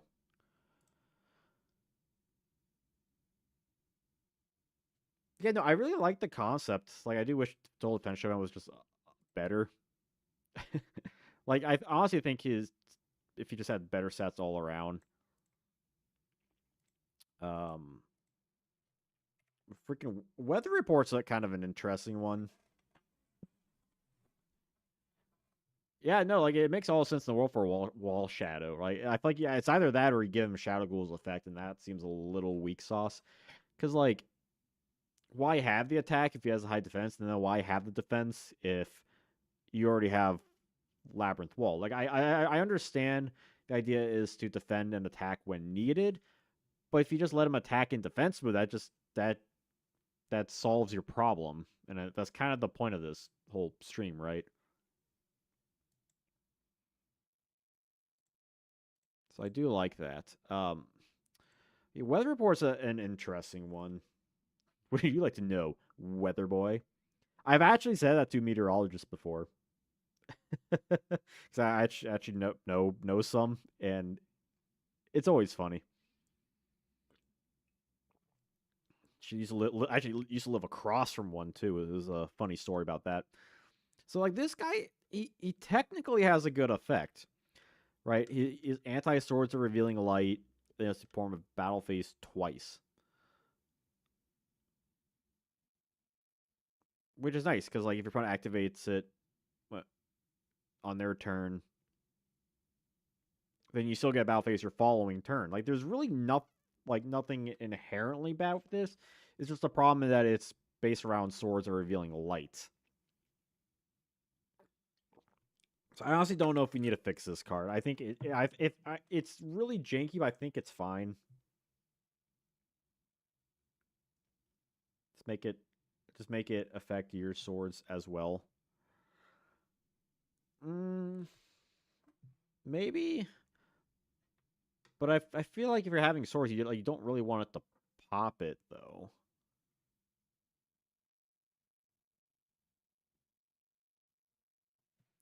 Like honestly, don't know if this guy needs an additional like.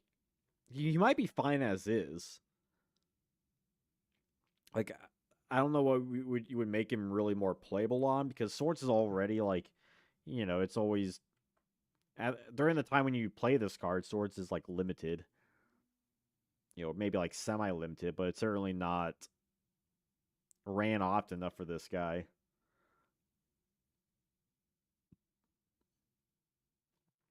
Steal your opponent's copy of swords.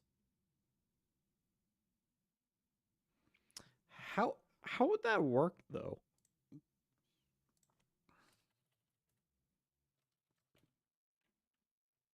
Because like the card would still be on like a counter.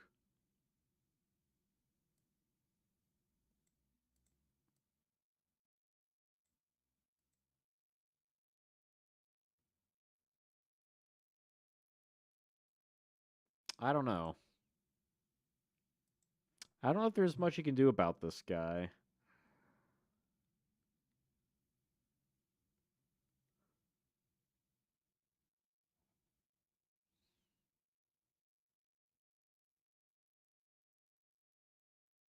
Like unless you made like, I feel like you have to give some additional benefit, like add like double the battle damage given or something.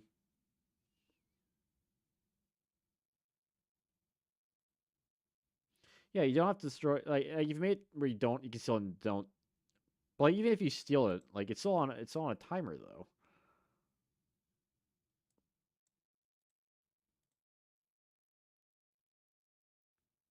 I think he might. Like it feels like it's just a card that it's designed fine. I think it's an unfortunate like placement of its like what exactly it counters. It's like, yeah, how do you make white hold better? Well, it's I mean, it is what it is, right? Like unless you can activate it from the hand, make it like a weird hand trap kind of thing.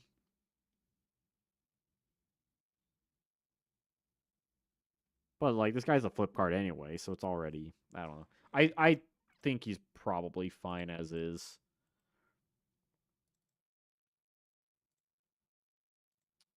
I do think copy this. Oh wait, no, we still need to do Torrent Pack 2 if there's anything from TP2, which I think there is. I don't think I have all. I don't know if I have all the cards like downloaded on file. I think I do. The domain format. I have not. What is that? This is anti Monster Reborn, right? Yeah. Same thing as like White Hole. Dokuro Rider is the weakest. Even weaker than Performance of Sword.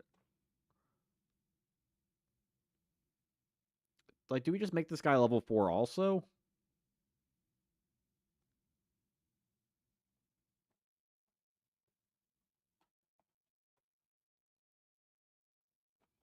I don't know what else you could do with this guy.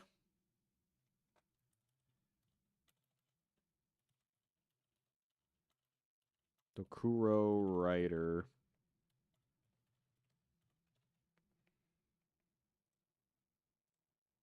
Like, as far as like ritual goes.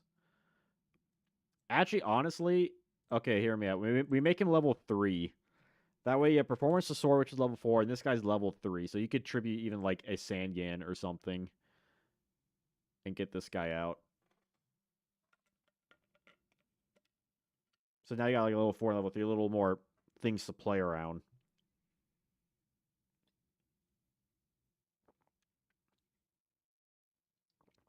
Hey, we're not going to start changing the rules here.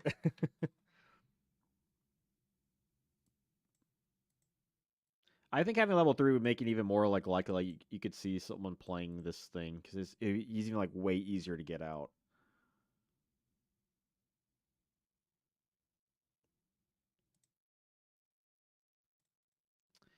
It's probably fine keeping them both 4 though, just to have that like separation.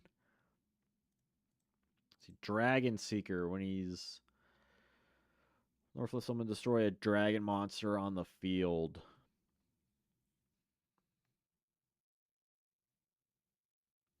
I feel like we could make this better fairly easily.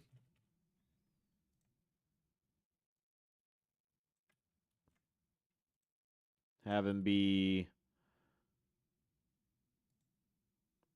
destroy all on your opponent's side of the field.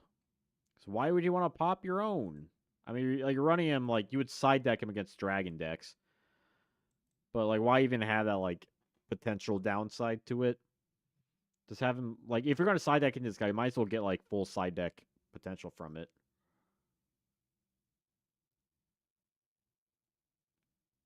As well as special summoned. Hmm. I don't hate that. I mean, it doesn't really like. It's not gonna come up too. It's not gonna come up too often, but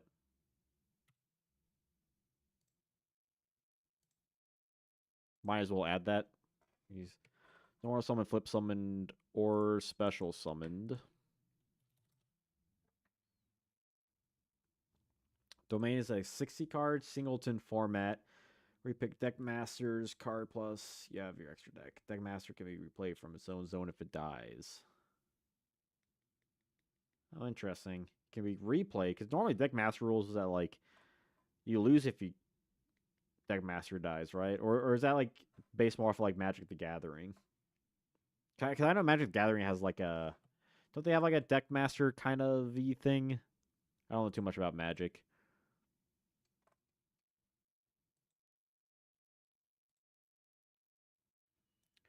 Exiled of the Wicked. Throw all Fiend monsters, fine. Uh, bu- bu- bu- bu. This was always a card I felt like it should have been level 4, but I'm not gonna touch it. Yeah, based off Commander for Magic. Yeah.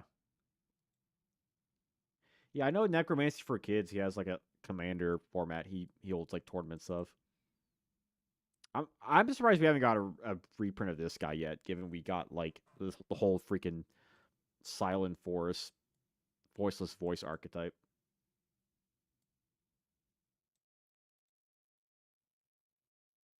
He's fine. Soul the Pure. Whatever. Probably as far as TP2 goes. Not too much stuff. But, fix 2 cards from it.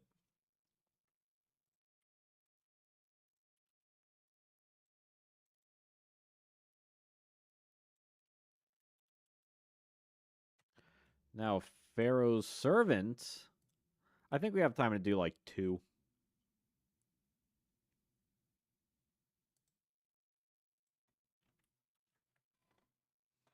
Pander is a legendary creature like Grandmaster the Six Samurai. Oh, that sounds kind of fun. I dig that.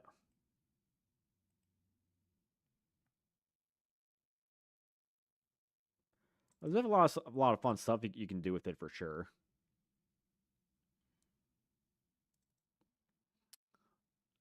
Okay. See something completed.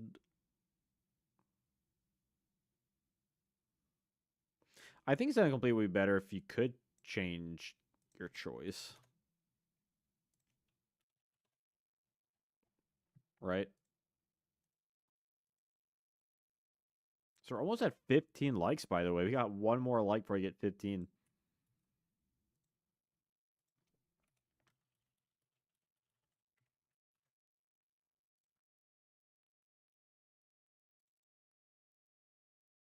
Face card by choosing attack defense code. You can change your choice once per turn. That feels like a weirdly wording, but it makes sense, right?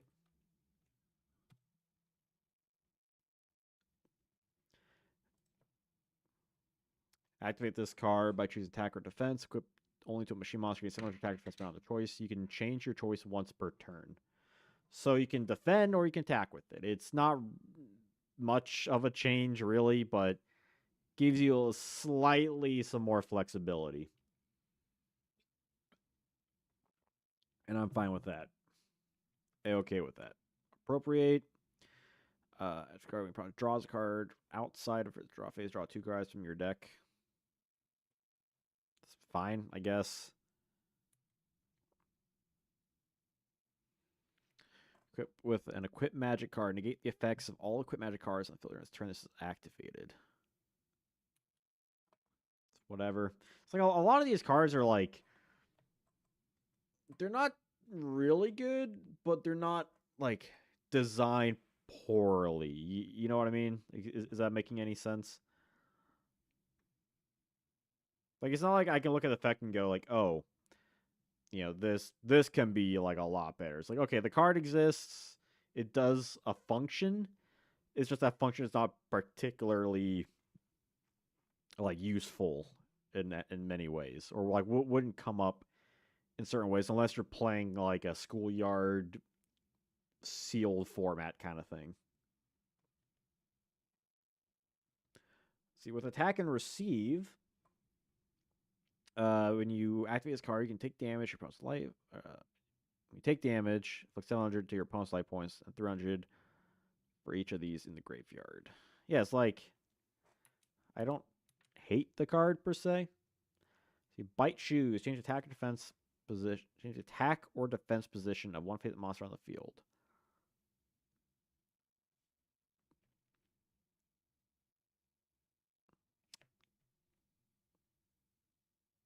Do we have this where like they can't change their battle position afterwards? Didn't we have like a similar thing before? Yeah, kind of like Darkness Approaches. I think we could have bite shoes to make like a permanent change.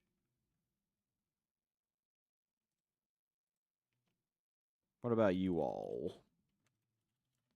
How y'all doing this fine Thursday evening? Almost the end of the week. Very excited for that.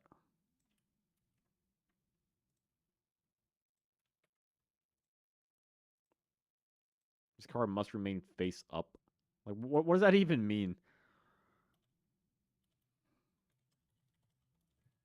The monster cannot change its battle position. Thank God it's Thursday. Yeah, tell me about it.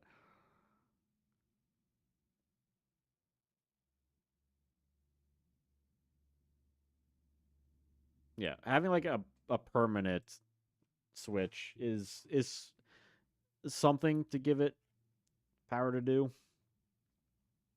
Yeah, thankfully I don't. Well, I say I don't have too much to do tomorrow, but I still have like stuff I need to do tomorrow, which is gonna take time. So it's like I'm at least done like all my like primary important things, like work related. I still have some freelance stuff I need to do though. Let's see. What the hell does this guy do? What does this guy do? Look at the adjective. Flip one face Flip one face down defense monster on your opponent's side of the field face up. The effect monster destroys that without activating the effects. If it's not, it's flipped back.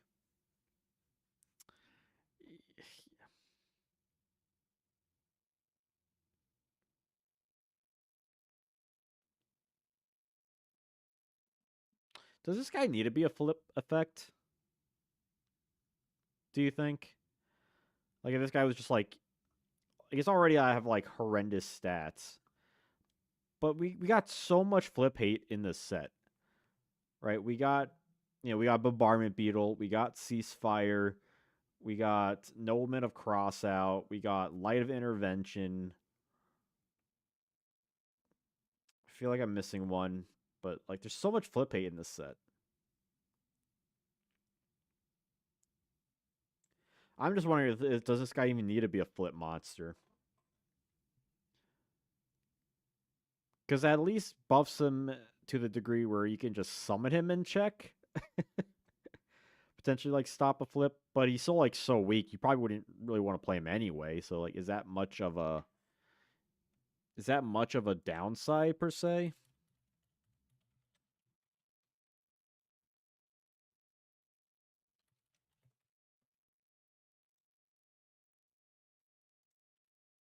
That's the question of the evening.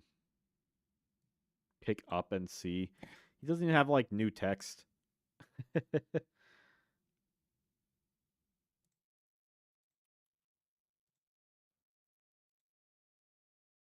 So if we don't make him into a face down flip monster, yeah, I think that's. Uh, although I do wonder, would it be better just like as a flip monster though? Because then you can at least set him. But I don't know.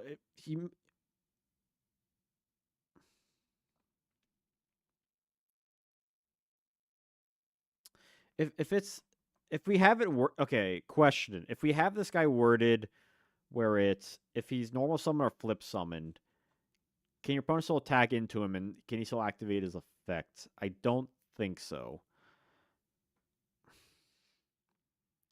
Because like which one's better, right? The fact you get a little protection from saving him, or you can use him proactively. That's That's really tricky.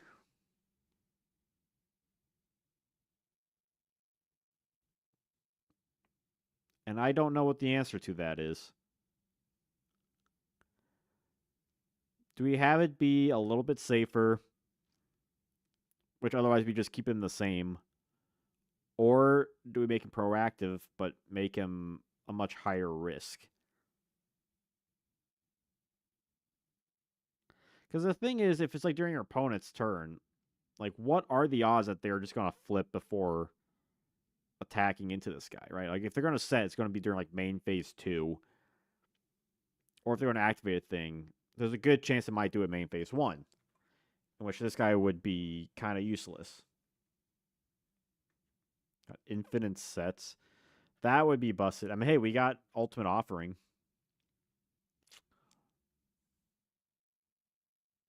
This guy's really tricky. I feel like you would need an additional effect where he, like when he's normal summons, switch him to defense mode.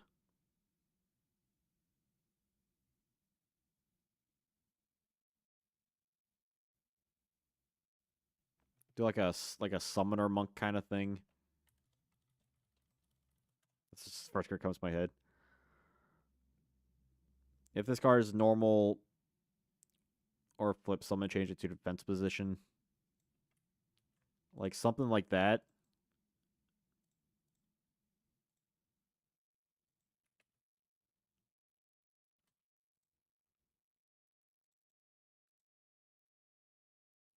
And make this once per turn. Is that good? I feel like its effect is like way too long now, though.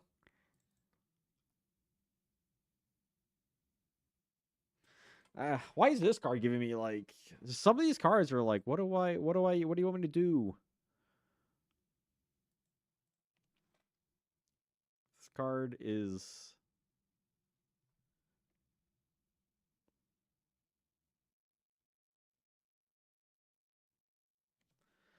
ay ay ay. Bombardment Beetle. This is a third card in the set.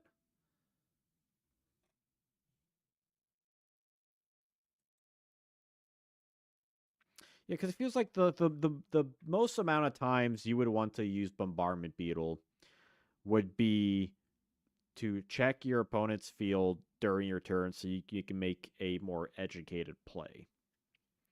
That would be the primary thing you would want to do.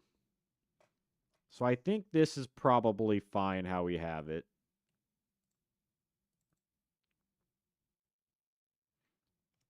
Where if this card is normal flip summon, change this card to defense position. Once per turn, pick up and see one face down defense position monster on your opponent's side of the field.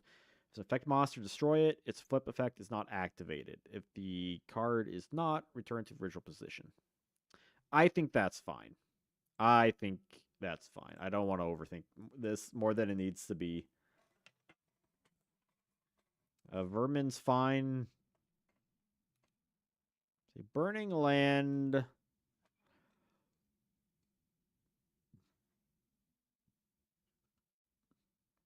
I think Burning Land could get like a whole overhaul.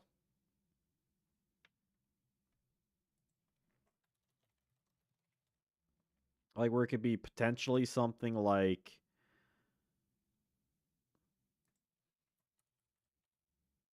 it destroys all magic field spells on the field. Is that worded correctly? Field magic cards.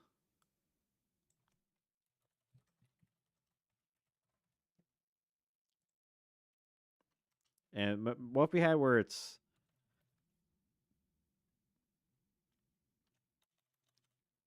well, what if we have it kind of like Swords of Revealing Light?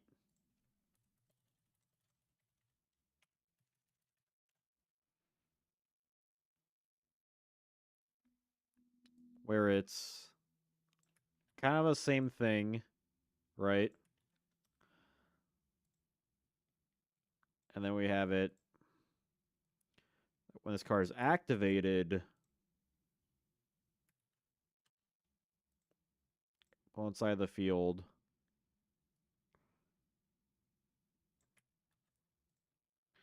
And then while those cards face up, no field. Should be spell, right? Or burning land. Yeah, field spell. Yeah, not field magic. That's old school. No field spell cards can be activated. Boom. Yeah, so like the bird thing is like it's kind of fun, but I just one, it's not like I don't know, it doesn't really make much sense per se. Like it's burning and stuff. But it just I don't it feels like thematically it makes sense, but it doesn't feel like it connects to the first effect particularly well in terms of like how effects goes. So we essentially made it like a source of revealing light. It's still a continuous spell. I mean, honestly, Swords of Revealing Light should be a continuous spell, but it's not. After this card's activation remains on the field, but you must store it during the end phase of your opponent's third turn. When this card's activated, destroy all field spells on the field. This can kill field spell decks. Unless they don't have an out, like Necrovaliant and stuff. So it destroys the field spells. So you can still set the field spells, but you just can't activate them. And I feel like that feels more true to what the card's doing, right? Like, why destroy them if your opponent can just activate one their following turn? That makes sense to me. Again, I don't like to like change effects like hardcore like that, but sometimes it just makes sense. Let's see, Buster Blader. It's fine as it is, Buster Blader.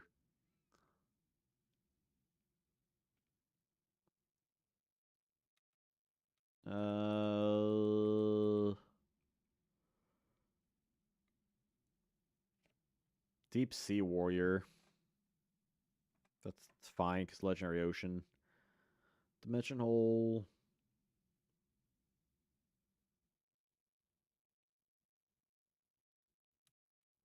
Whatever. Drill Bug.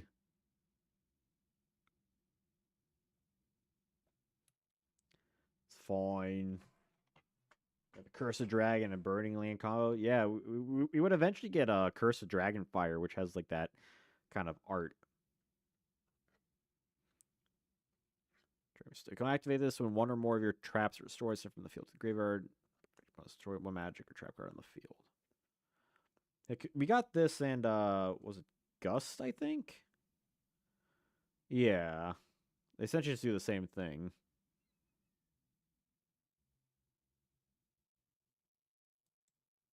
Like again, this is just like another example of like I mean, I don't know what a fix about it. It's just a bad card. It's very very niche, but I can't say it's like oh this card's like bad.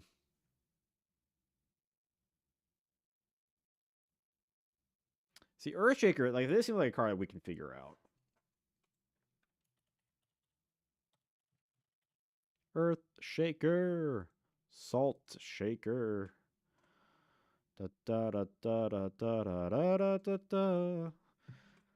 It's like what's the point of this card, right? You pick two attributes and they destroy one. Like it only works if your opponent has two different attributes on the field. But this feels so horribly niche. There's got to be a way to adjust this.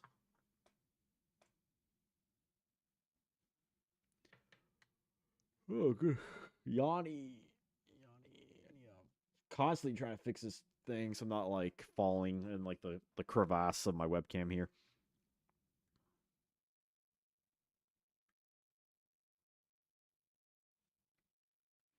Like, how do you? Because like I don't want to make it just like do you kind of make it like a tribe thing, right? You select one attribute and then destroys all face monsters with that attribute.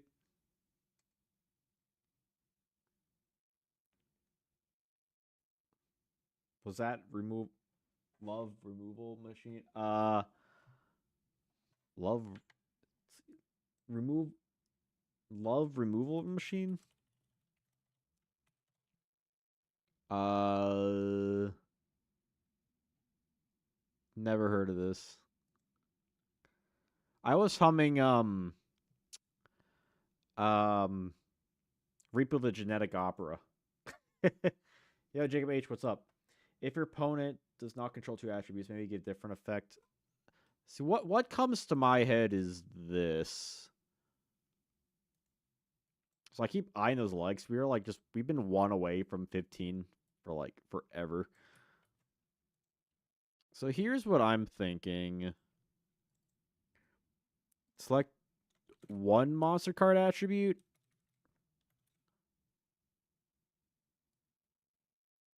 And then destroy all face-up monsters with that attribute on the field. Like, what if we just made this like some simple ass, very basic, like was a tribe shocking virus kind of thing, except it's like a trap card.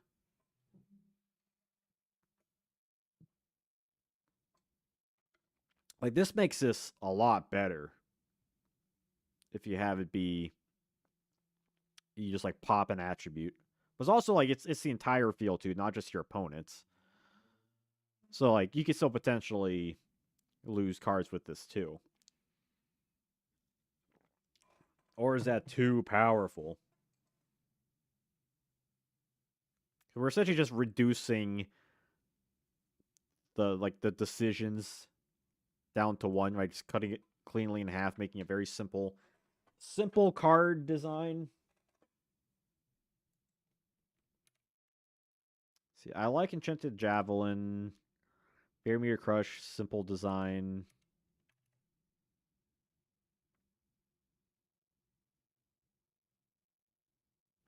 I would love to make this guy like 4 stars, but considering this is like pre-Gemini Elf, it's not quite time for that.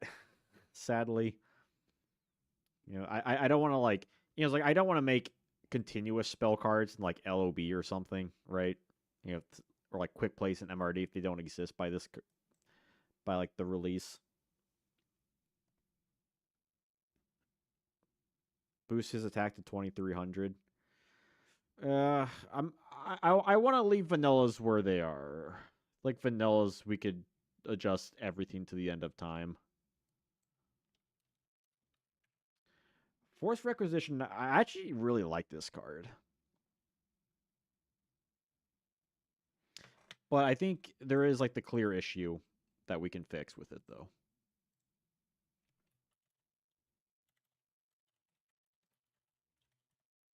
And by the way, I'll probably when I'm finished all this, I might like post it like in my Discord somewhere.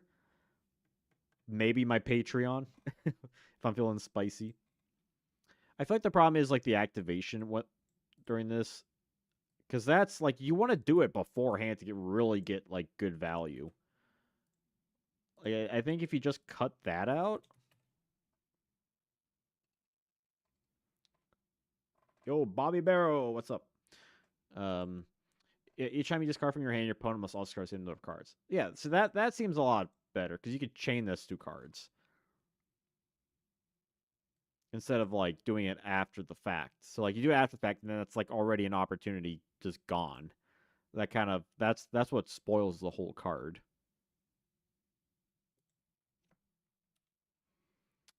Gamble has 6 or more cards in their hand, and you get 2 or less. I mean, it's a gamble. This card was busted when it first came out in the OCG. You don't even know. Well, unless you've seen my OCG videos, and I have talked about it on like one occasion. This card was kind of nutty. It's a Grave Robber is another. I really like this card. It's very fascinating. Oh, hey, we got 15 likes. Hey. Let's go. You take a spell card from your opponent's graveyard. If it's your turn, you can activate it. Take if you activate it, take 2,000 direct damage. If it's your opponent's turn, you cannot activate it. Turn to an end of the turn. Yeah, so you have to use this during your own turn, and either you use it or you don't. But if you use it, yeah, it's kind of like double spell.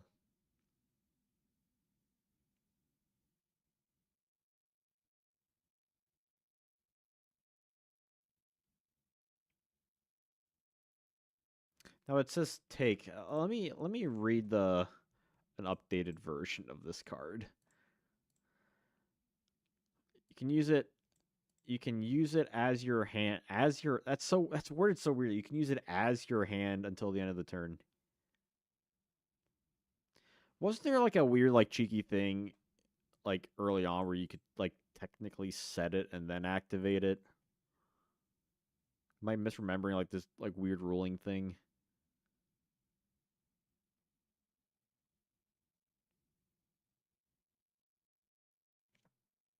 Activate then response to Magician of Faith. Yeah, you can use it to like prevent your opponent from doing stuff. Fake feather. Oh, okay. This is my spell card now. Because like, how do you say like, oh, this is like your card, right? If you activate, like, if you have two copies of like the same card, like let's say Book of Moon, for example. I mean, I guess like, because if you're playing like sleeveless,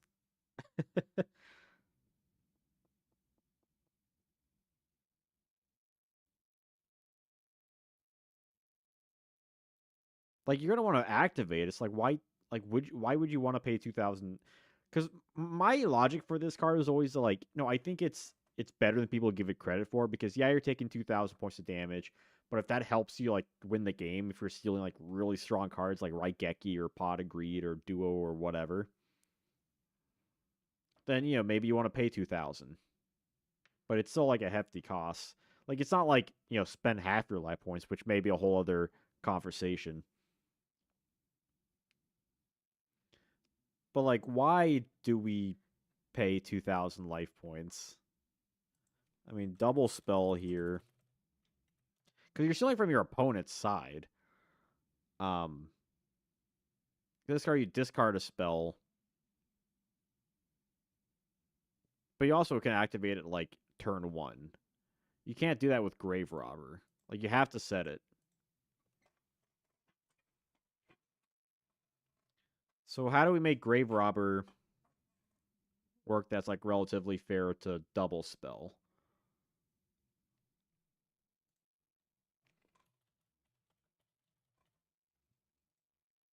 Do we just like take away the cost? Do we reduce the cost?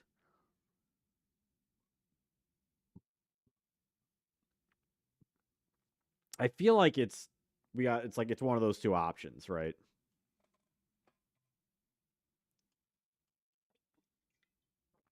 Like that's what we got to like work with.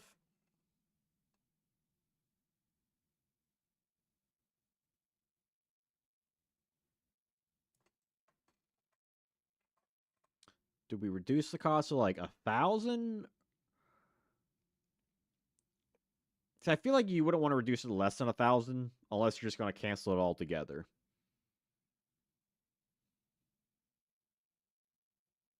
1,000 might be fine because if you're still stealing like a powerful spell card, and then like the benefit with Grave Robber is like, yeah, it is technically slower than double spell, but you also don't need to discard a spell card, which makes it like good in its own right. Like comparatively to that, what do we think of this? What do we think of only 1,000? Because 2,000, like, that's a lot. I feel like 1,000 is a little bit. Discard a zombie. That feels a bit too made up for the card. Because like you just gotta look at like what's like the issue with the card here, basically. And it's that 2,000 points of damage. If you're paying 1,000, if you seal like the only could duo, you're still paying 2,000, but you're at least getting a duo out.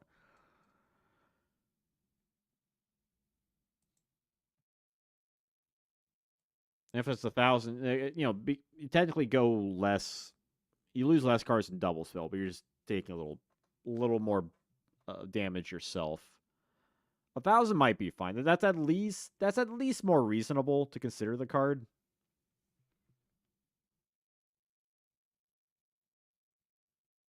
Especially like if it's a really good card. You're like, okay, would I pay 1,000 for Snatch Seal, or would I pay 2,000 for Snatch? I was like, well, like unless like I have to, like it's like this very specific situation where I want to pay 2,000, I'd much rather pay 1,000 for Snatch Steal.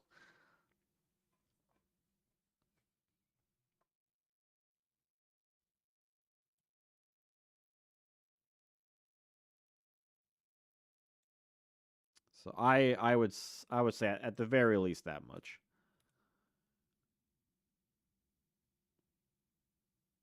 I did think about having the life points,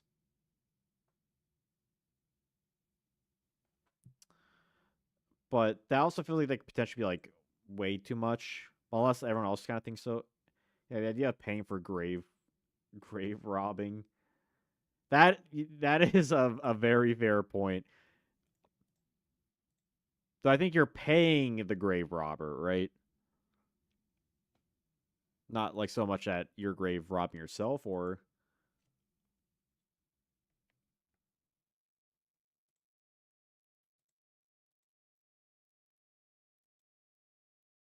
health perfectly balanced. Yeah, pay 4,000 life points to steal a card. I feel like 1,000 is like should always be like the max for most of these cards. Like you have to like pay a certain amount of life points, or like honestly, like what was it? What if it was even just like 800? Like would 800 just be a little better? Make it like a premature burial thing, but you're robbing the burial instead.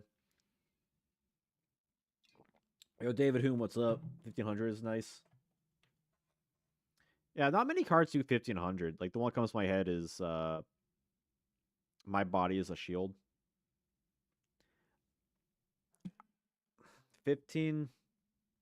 Well, like I don't know. I feel like 1,000 makes sense to me because if you use 1,000 then you activate duo, then you're still paying 2,000, and that's just and that's just with duo.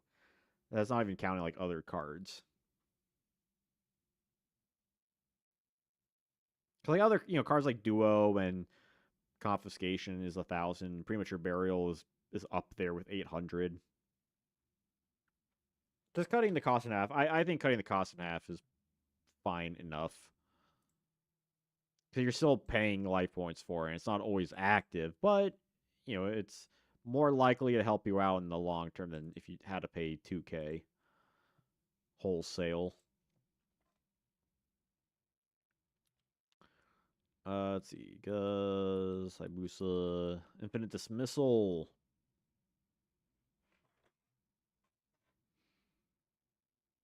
But 15 is definitely a way to go. All monsters at level 3 or lower exposed to the field during this turn are destroyed during the end phase of the turn.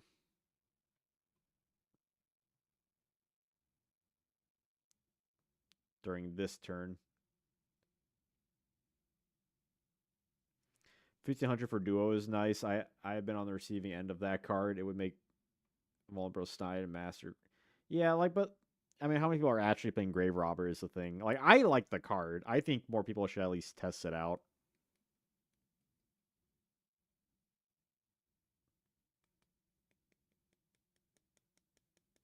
But it's still like technically it's a slow card, and you have to use it during your turn. So, like, not only is it slow, it is technically doubly slow, and also situational. So it does have like some inherent downsides to it. I think dismissal's fine. Insect barrier, imitation, inspection. 6,500 attack. Goodness gracious. That's a big meatball. During your opponent's standby phase, you can randomly select one card in your hand and look at it. If it costs 500 life points. Hmm.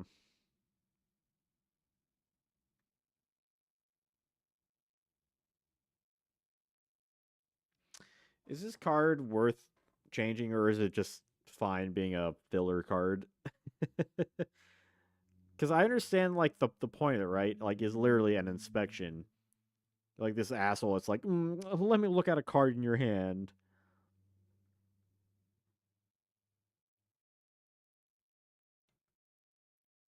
And I kind of feel like the cost is justified, given that you do get like a single card knowledge like constantly.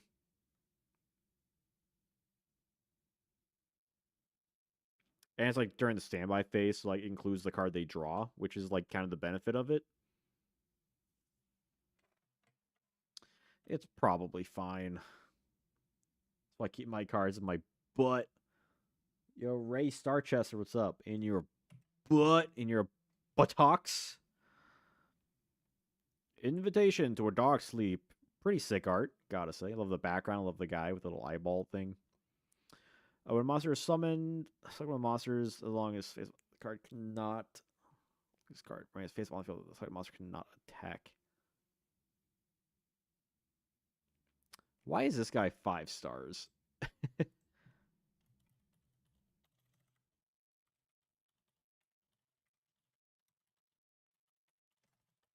Dark Eyes Illusionist? Yeah, kinda. Another card that took a while to come out for the TCG. The Dark Hyphen Eyes. Yeah. Like, this guy looks really sick. He's a flip effect monster. Whereas the card in question, Invitation to Dark Sleep.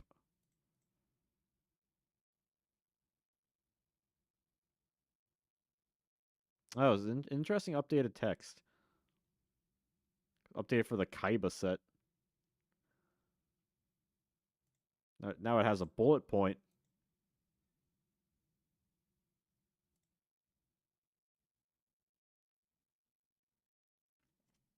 Yeah, that wasn't that long ago either.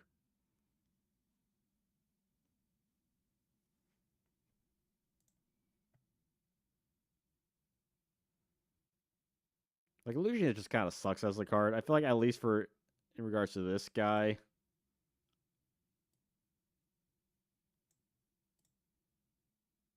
just make him a level 4. Honestly, I think that's all. That's really all he needs.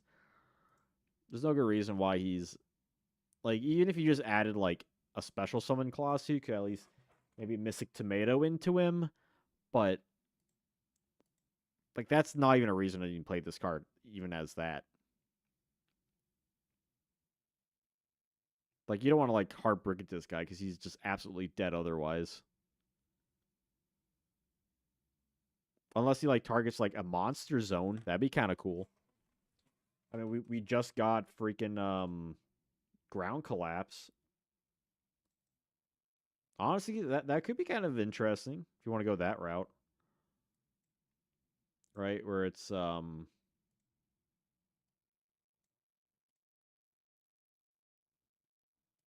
just gonna use like simple ass effect or whatever.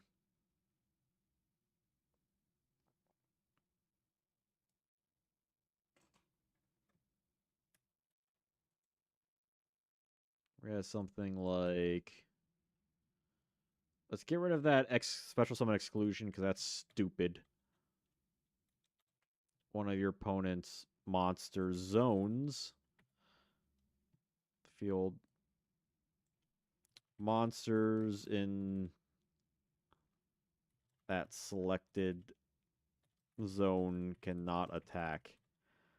So now we have something where it's like the monsters don't even need to like be remained on. It's not monster specific, but it's zone specific. And he's level 4, so you can normal summon him, which makes him it makes him a little different than Dark Eyes. But he still has like really weak stats. I mean, his defense is good, so you can set him, but now you can like special summon him too. So I like that. I think that's fun.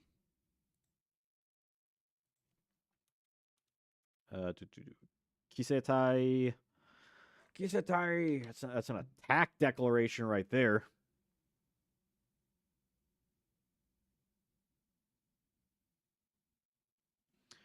When your opponent's monster attacks this card and face down its defense position, it's equipped. Cancelled. Damage calculations are canceled. See, more cards need that.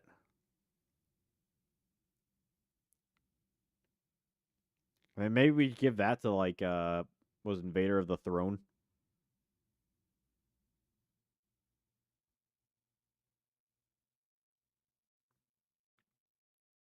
Potentially. Yeah, it should be an insect type. Yeah. Let me go back to Invader of the Throne real quick.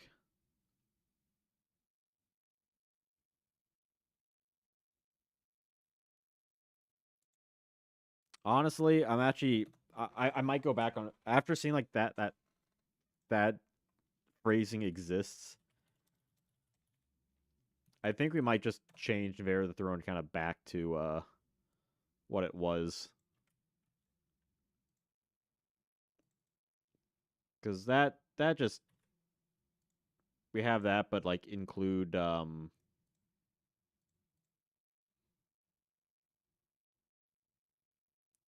damage calculations conducted, which basically it lets its effect go through. Bam, easy fix. Now when he flips and then bam, you switch a monster. Hell yeah. But going back to Kiseitai, yeah, that probably should be an insect.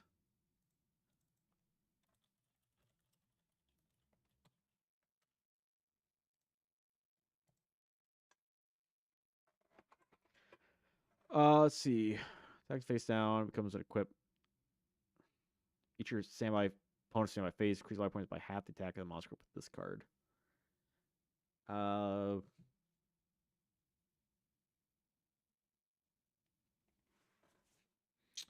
what do we want to do with this guy?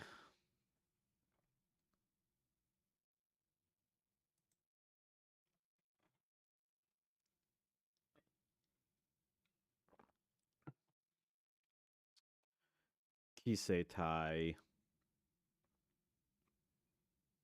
Because it's not like that bad. I mean, it doesn't really do like that much because it's just life point gain and like the monster needs to like stay on the field. You know, it's like how much are you playing with that?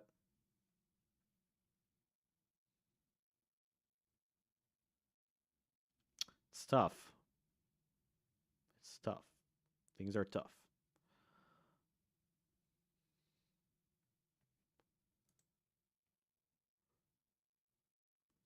Hmm. I feel like it needs like an additional thing, but at the same time, the effect already feels so long. Like I don't know if I want to add like more stuff to it. You know,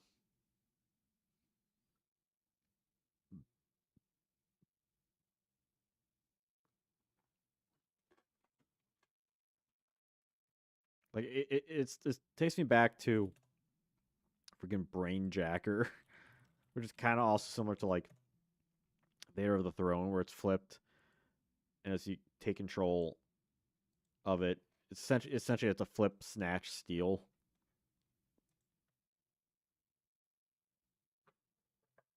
And this guy, he's not a flip, but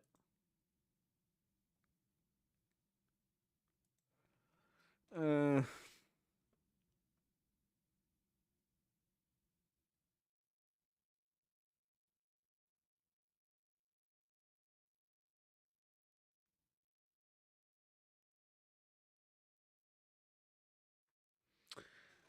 yeah, I don't know. It's like, do we add like additional thing? But like, what's that really doing? Like, I don't want to make him just like a brain jacker.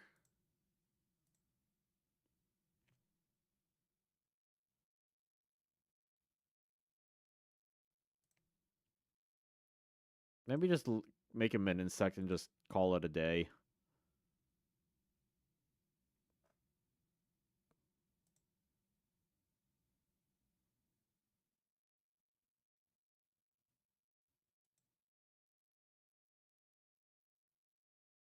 Or I don't. I'm just gonna delete Kizita. I don't know if it's worth doing anything with. Light Force Sword. I like it. I think more people should play it. Just getting rid of a card for like a chunk of turns can be quite powerful. Intervention, face down hate.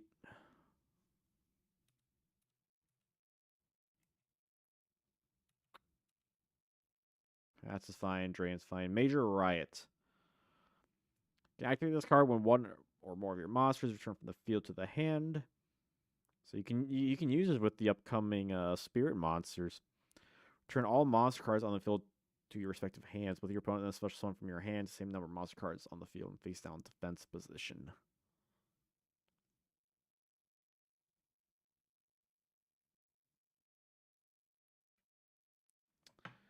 Yeah, it's kind of interesting. Has anyone actually like messed around with this card in spirits?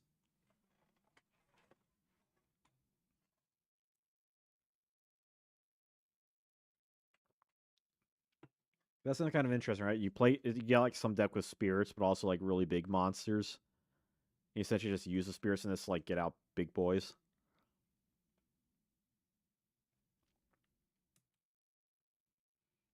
It's the gates, continuous traps. It's whatever. Minor Goblin Official.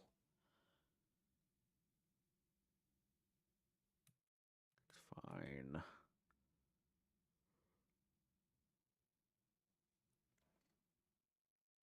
Hmm. Monster Recover. I remember this card's like really bad compared to like the anime where it's absolutely busted, right? So when you're monsters on the field, you turn to the deck, and you end your hand, and you shuffle the deck, and you draw the same cards. This is definitely a card that needs some help.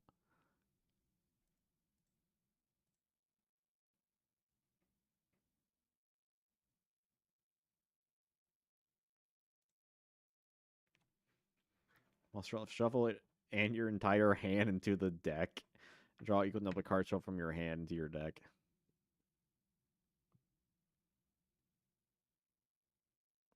I feel like we could make this a little bit closer to the anime,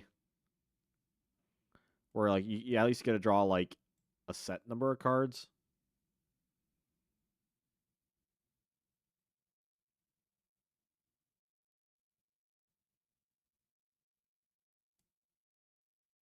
Like maybe something along the lines of this.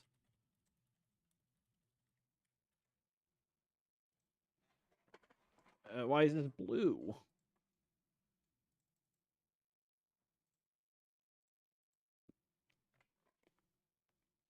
The monster cell, if you'll shuffle it, your entire hand, minimum one. Is there space in that or not? I don't know.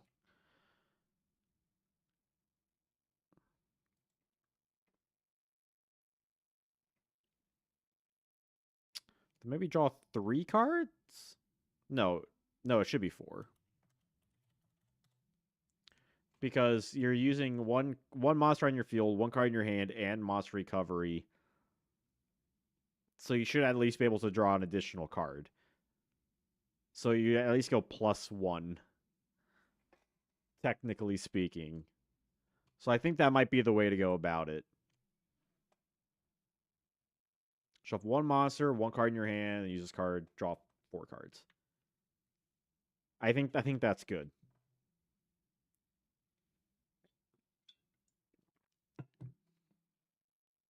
Keeps the spirit of the card, but makes it a little bit more viable. How's everybody doing? Hopefully everyone's having a good, groovy night. Very, very randy night. Essentially, this is the same thing as magic detect or metal detector, extermination, numinous healer.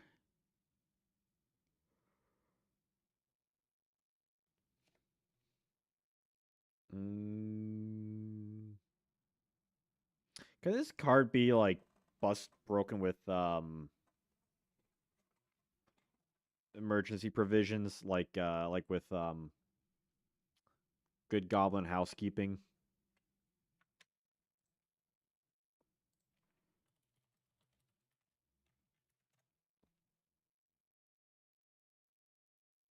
I think it might be able to. Where you chain 3 of these and then you last chain is eprov. So then essentially you'd get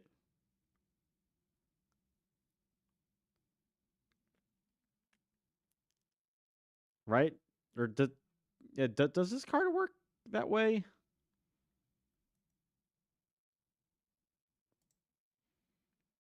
3 combos unsearchable spell traps. I mean, even you can even like send like them with like painful choice, technically speaking.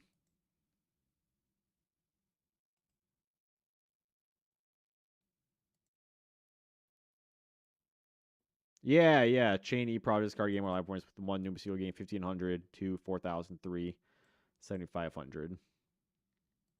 Yeah, just because it's essentially healing good goblin housekeeping, I'll leave it. Parasite. This guy's got a hefty text, which I'm sure they reduce on with problem solving card text. Boy, they sure did. Compare this to this. Goodness. It's like it's still kind of bad, but it's still a little bit wild. So this card you have to use with certain things. They special summon it. Defense position when they draw into it. And they'll take 1,000 damage. Everything that becomes insect monsters. I mean, this card is like totally gimmicky, right? Like they have was a Parasite Paranoid, which is like just the retrain.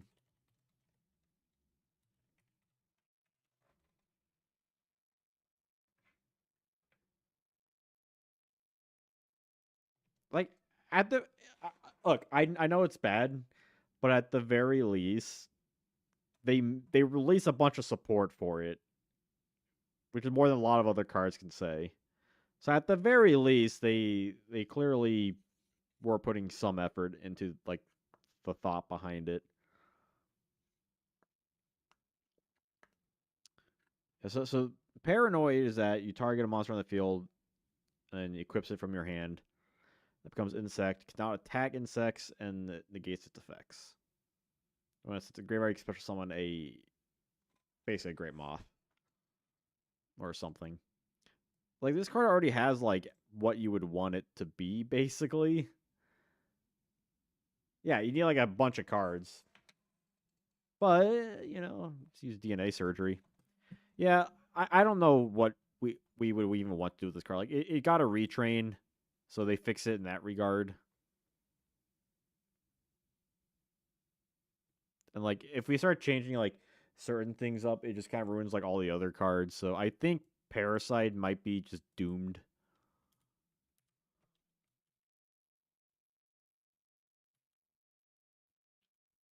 Lots of parasites in your home country.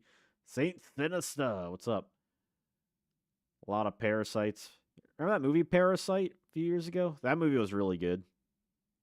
Great movie. I have it on Criterion. Red Moon Baby, or as it'll be later renamed as Vampire Baby. A monster destroyed by this card can be special summon attack and defense. It's like a little Goyo Guardian. That's adorable. Needs better stats, though.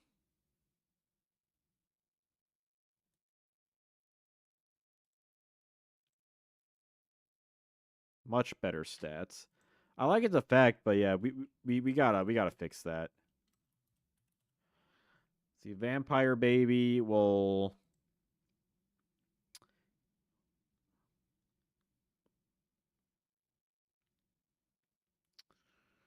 Like, what makes him even worth it?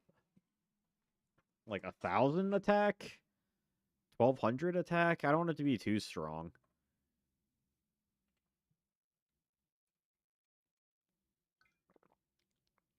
14, 1,400 maybe. Make him like a Don Zalug caliber thing. Oh, from China. Nice.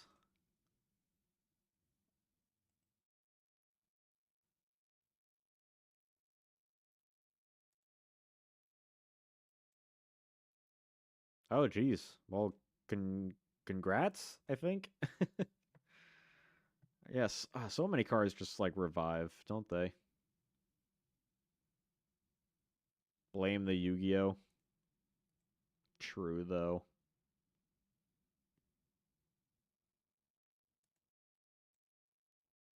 I'm just clicking on some random cards here.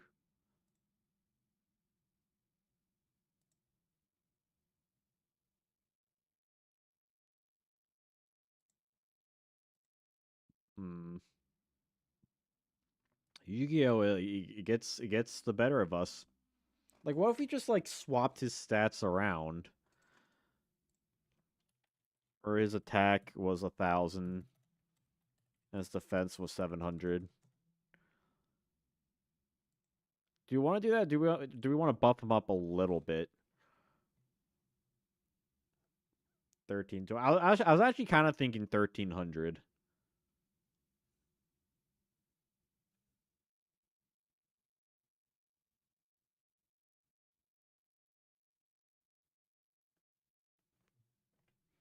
1,300 could be like just bump him up by like 300 both ways. 1,300, 1,000. Like swap the two things, bump him up by 300. Bim bam boom.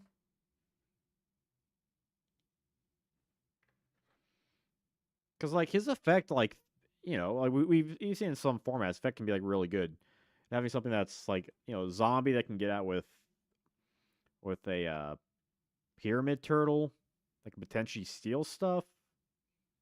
Like you can't beat over much, but it's a lot better than 700. I'll take that. I will take that. So you're still in China or are you like somewhere else now? Respect play, it's fine. Shadow of Eyes, more face down hate. I think Shadow of Eyes is fine. I actually kind of like it. It like forces into attack, and the gate is the thing. It's like a single target ceasefire. Shift is a little bit interesting.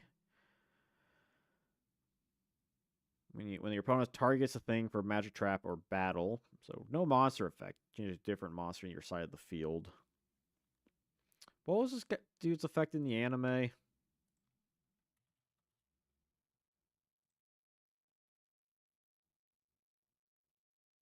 Oh, is that the same thing? Monster replace. This might be what I'm thinking of. Place with the monster highest attack in your hand. This card can be activated as a trap card. Yeah, I feel like I would want something more like that. But that might be too strong though. Right? Just return a monster back to your hand and somehow like any monster from your hand. Or what if we gave it like a conditional thing?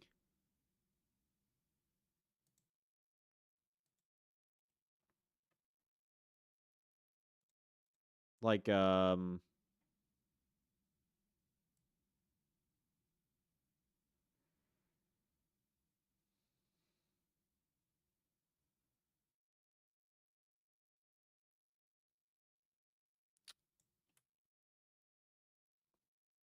where maybe it was like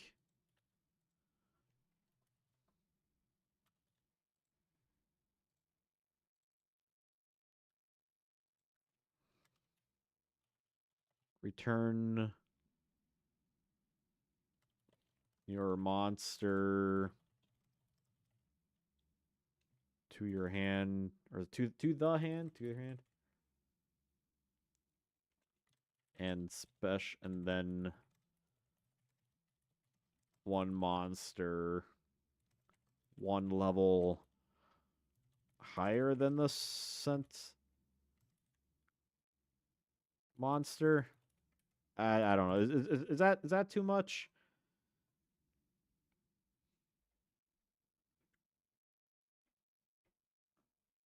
So it's essentially doing like what it does in the anime, like its original thing in the anime, but it's like it's a bit more specific. Or do we just leave it as it is? Like I have to go one way or the other on this.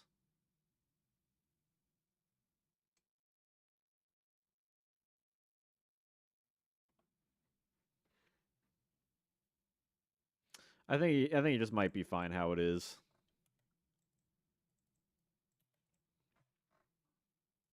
Can always change my mind later.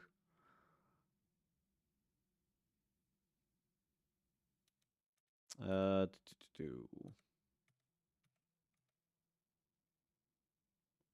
Sword Hunter. Yes, this guy. I already know. The problem with Sword Hunter, he essentially has like that Sword Stalker effect. But the big issue with him, which I didn't realize this for the longest time, honestly, he's a level 7. That is too much. This guy needs to be level 6. Because the effect's kind of cool, right? Every time he destroys a monster, it gets equipped to him, and he gains 200. Which isn't much, but hey, it's something. It's some like kind of neat effect. But it is not worth 2 tributes. 1 tribute is definitely like worth considering, but not 2. Get out of here. Eye of Truth. Opponent show their hand. Increase life point by 1,000 if they have a magic card in their hand. I feel like you don't really need that additional thing, but it's whatever. Mega Cybers, fine. Fisherman's probably fine. Especially when Legendary Ocean comes out. The Regulation of Tribe. Let's see. Select one type of monster. Any monster of selected type cannot attack. You must offer a monster retreat. Standby phase. That's dangerous. I mean, I guess preventing a whole thing from attacking can be like incredibly strong.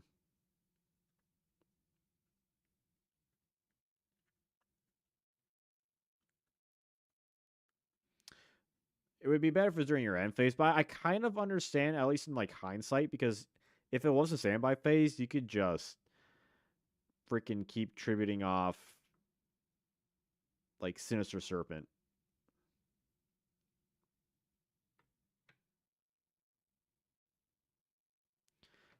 But when you compare this up to like Rivalry of Warlords or something like that,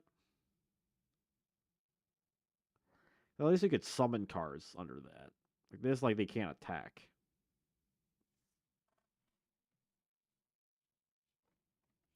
That's might be fine as it is.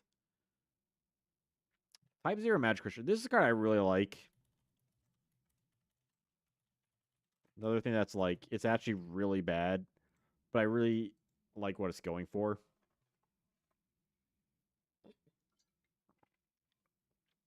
Because the problem is that you're discarding a magic card, which are very powerful cards, like on average, for some small burn damage.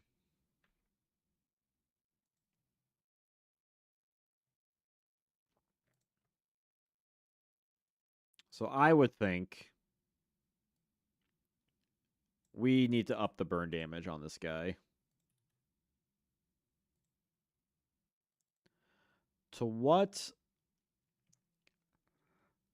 I I would argue 1,000, honestly. That might be a lot, but like considering a card like Ukazi is just a plain 800 and you have to discard a very specific spell. Yeah, a very specific card type. I think 1,000's fine. Because unlike Wave Motion Cannon, where you just sits there and like builds up, or like one turn you can get 1K. I think 1,000 is perfectly justifiable with this card. Because then you can really build up some strong punches, right? Discard like 4 for like 4K, but then after that, you're out like 4 cards. Like potentially, like there's a world where this is like absolutely busted, like even more so. But at that point, there's going to be at that point there's just more issues in the card pool, right? If we're doing some like crazy like Elma thing or something, some like infinite draw loop. So like maybe 1,000's a lot, but hey, what you gonna do? And then World Suppression. You can activate this card by if your magic cards activate and negate fills. Okay, so it's like all the other stuff.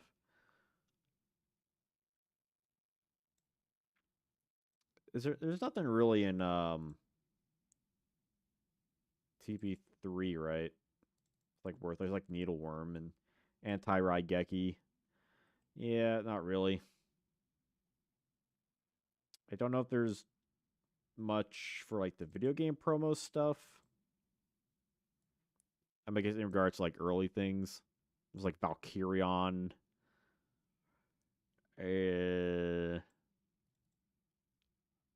Metal Zoa.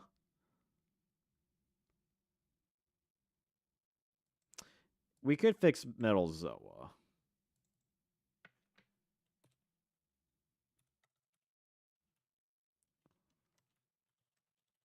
We'll have the 2002 video game promos here as well.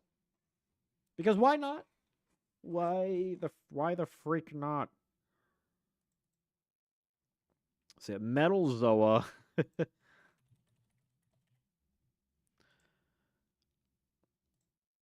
This guy can be fixed a little bit.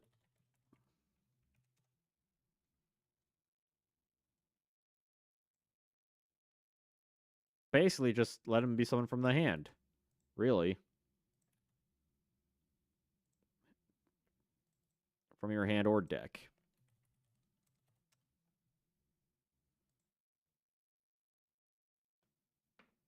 I mean, Zoa's still kind of annoying to summon. Just a 2 tribute vanilla. In which, honestly, he's even worse. Like Metal Zoa is worse than Zoa with Metal Morph. But, this guy's fun. It's dumb and gimmicky. I guess the last thing I would want to look at are the McDonald's promos, but there's no real effect things. I mean, there's Dark Piercing Light, which is just budget swords, so it's fine. And then Goddess of Whim,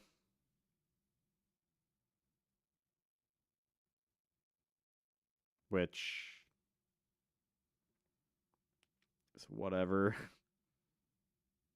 It's a gamble card.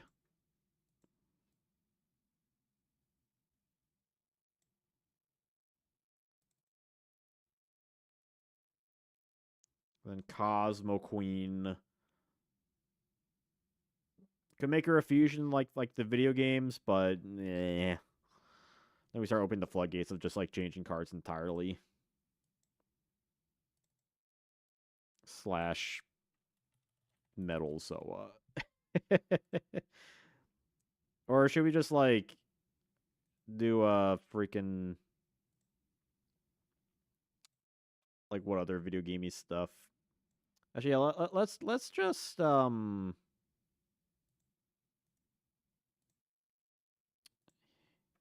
Here's what we'll do. We'll just have like a separate thing right here for video game promos. We'll just do video game promos real quick as a whole.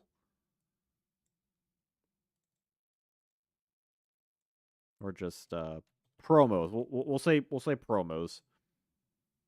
And we'll make this, I don't know, green or something. Well, that was green. Here, a light yellow.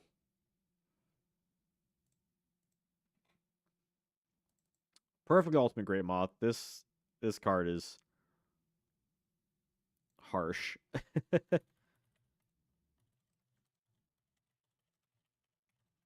So we'll probably do like a samey thing to like we did for Great Moth here. Or it takes one more turn. And so instead of 6, it's 4. Which I think makes so much more sense, right? We make Great Moth 3 turns. I mean, we're Larva Moth to 2, Great Moth 3, Perfect Ultimate 4. Fixes the issues there. Red Eye's Black Metal Dragon. Same thing with Metal Zoa. Metal counterpart. We need more metal counterparts. I'm astonished we don't have more metal counterparts in the TCG. Red Eye's Black Metal Dragon. Like they sound cool. They look cool. We need more. We need more of them. And at the very least, you could argue for a lot of things. I'm just gonna argue hand or deck. Don't give me those like from deck bricking things. That's silly. What other promos?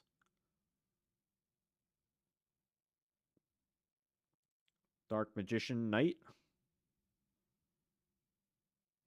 pops a card. I actually don't hate these because there's a fun Edison deck with them. Yeah, they can summon from like anywhere, which is great. So that's fine. Dark Sage. I think Dark Sage is definitely the actually Fairy King Truesdale. This guy has gone through a couple of weird things. When it was first released, it had this effect where it's just face up on the field instead of defense. And I don't know why they changed that. I really I really don't.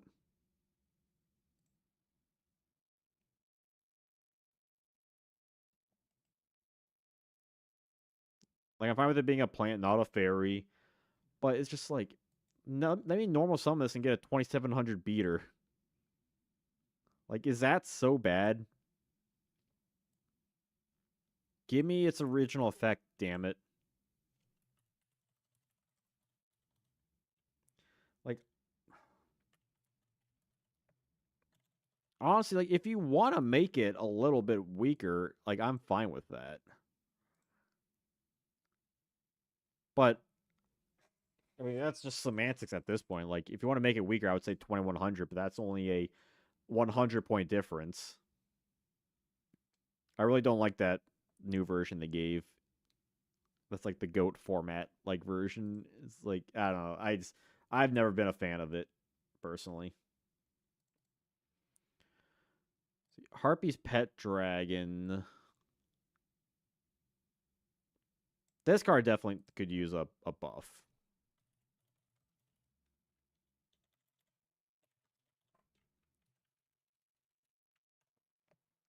Because it's a really cool card, but it's 2 tributes and just has horrible stats. So I would probably take its stats.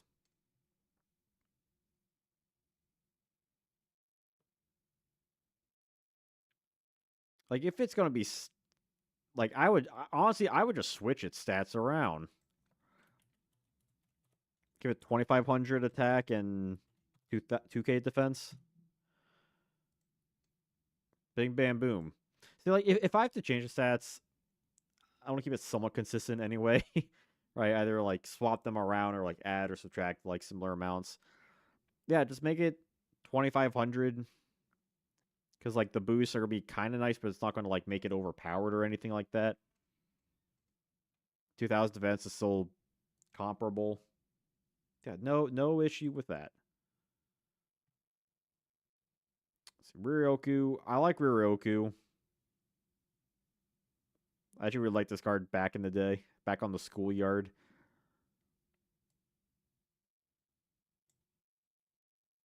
But I think it's fine. I think they'll... what the hell is Aqua Course do? They're a monster with the same name on the field. Increase stack 500 points. That's kind of fun. But Dark Sage... It's probably the last one I can think of. Like, potentially Graceful and Skull Dice, but, like, those cards are already just... Like, I can't really harp on gamble cards. So this guy needs a whole operation. The Dark Sage. That's what we call the Dark Sage. Just a sad old man. How do we make Dark Sage good? Or at least better than he was. The Black Clothed Great Sage.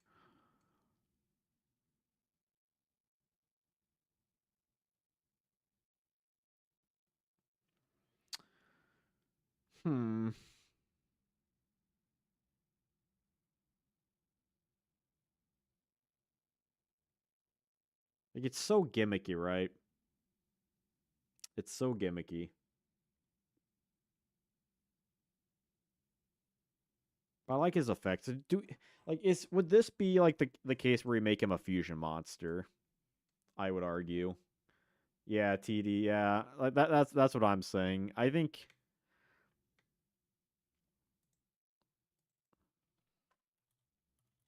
like that makes sense, right?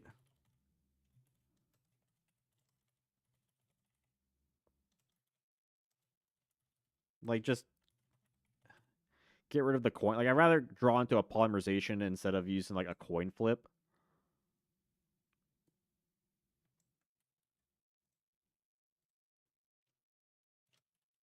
And we could have like when fusion summoned. Special summon might be a little bit broken.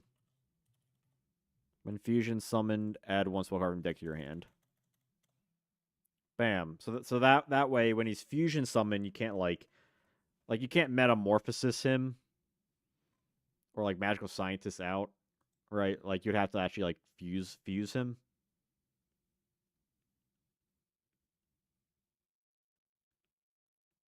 And he would give a level 9 if you wanted to do like a metamorphosis thing. You just wouldn't get the effect. Have them both on the field and tribute special summon from the deck. Yeah, that's potentially a way. I think just like a fusion is like the simple way to go about it, though. Like Black Skull Dragon, kinda, or I don't know if that's like technically the best example because that was like an actual fusion in the anime.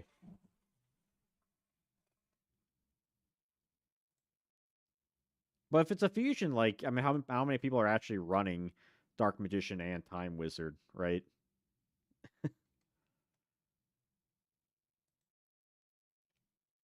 Like you gotta be running a very specific build just to like get one spell card.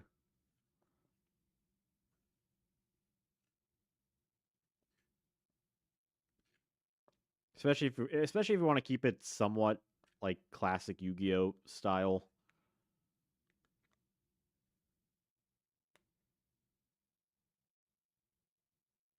Not like have like, discard a card. Yeah, like there would be ways to get them out, but you'd also have to be running that like kind of deck, and those decks aren't, you know, meta decks, right?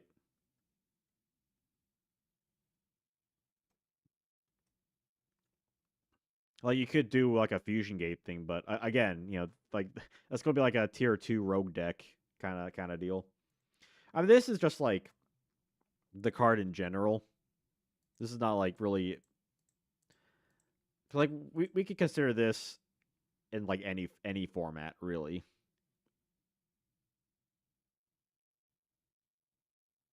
Just like any of these cards kind of are.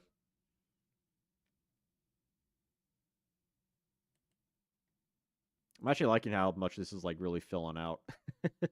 I'm excited whenever I finish this large project, which some of it I will be doing off stream, I think.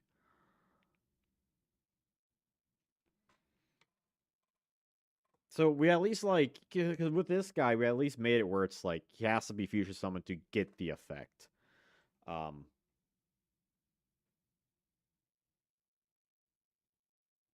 Unless we had it where it's like he has to be special summoned with like those specific fusion materials, or he must be summoned with like the above materials. But I don't know how fun that is. Like that could be that would be the way if we wanted to really be safe about it, right? Where like this card must be fusion summoned with the above materials, which I think is like how XYZ Dragon Cannon is.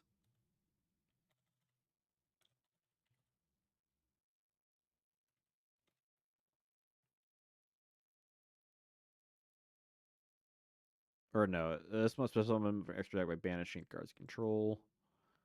Oh, okay, well, what if I had something like this?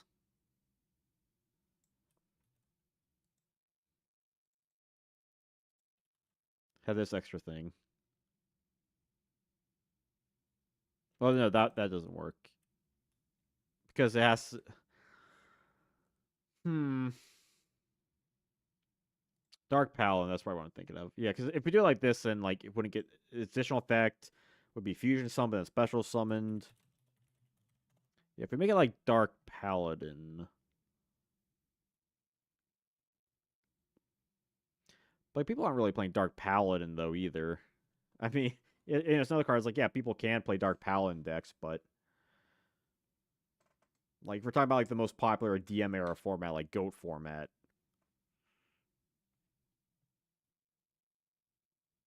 Like, yeah, it must be fusion summon. What was the card I'm thinking where it has to be fusion summoned by like it must be summoned from like these materials.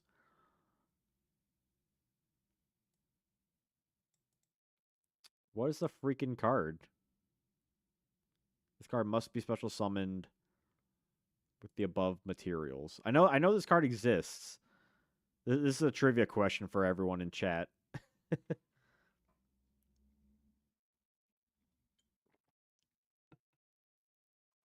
Yeah. But still, you just discard one card to negate a spell is like very powerful. Like this card only gets one search, and that's it.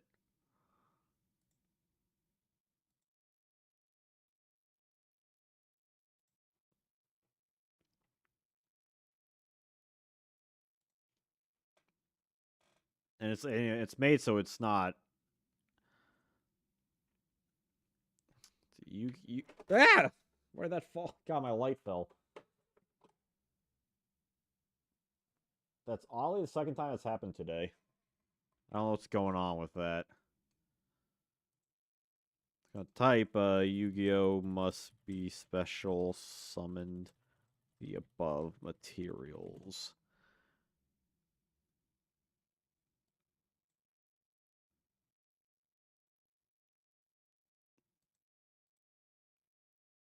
Let's see. I think someone mentioned like a Rainbow Neos.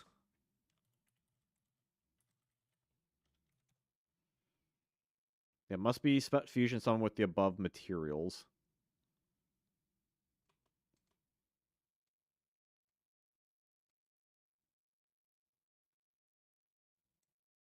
Cyber Twin Dragon.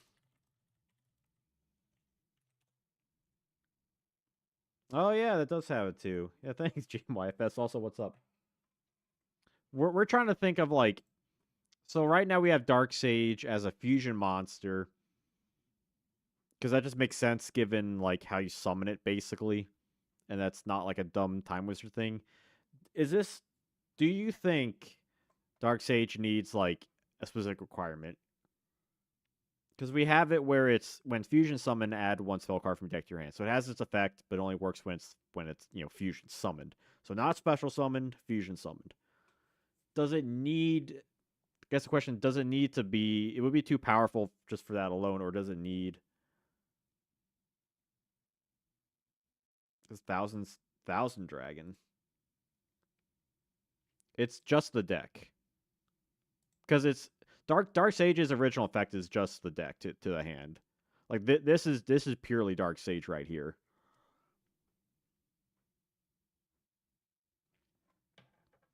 What TD was saying, he's saying he thinks it might be too overpowered the way it is, like in goat format, for example. Or potentially we could add a specification requirement. Potentially. I'm I'm on the fence.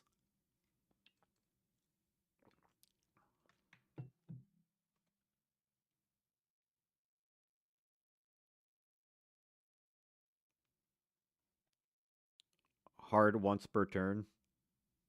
We could add a once per turn clause.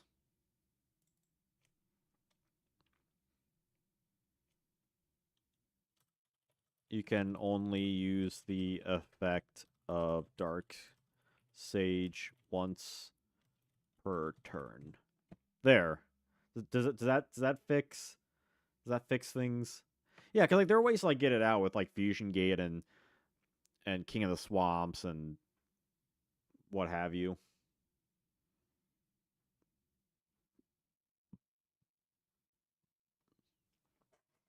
But then you also have to be playing like Dark Magician and you know potentially Time Wizard or one or the other, right?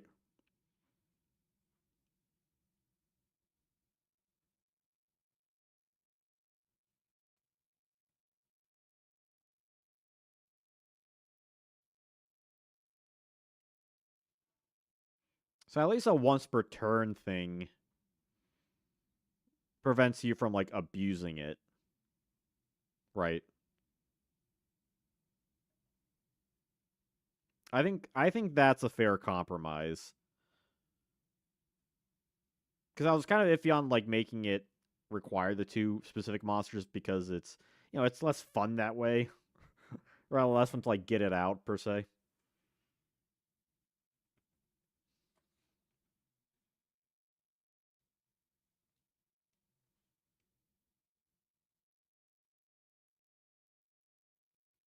Okay, let's Cyber Sign summon. Yeah, well that's why it has to be fusion summoned and not special summon. Because yeah, it doesn't a Cyber Sign doesn't fusion summon. Yeah, she special summons. Yeah, yeah. Like we specifically made it so like he has to be fusion summoned.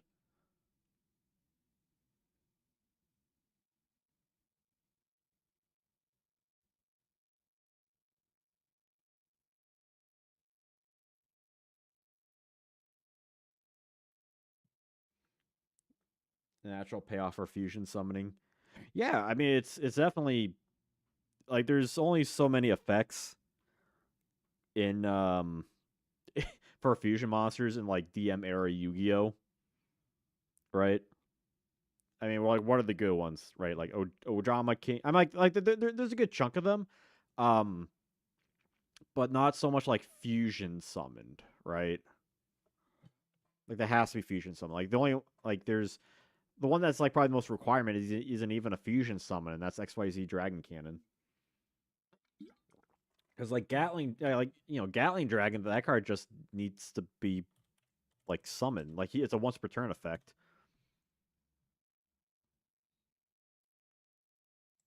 So like he doesn't really care.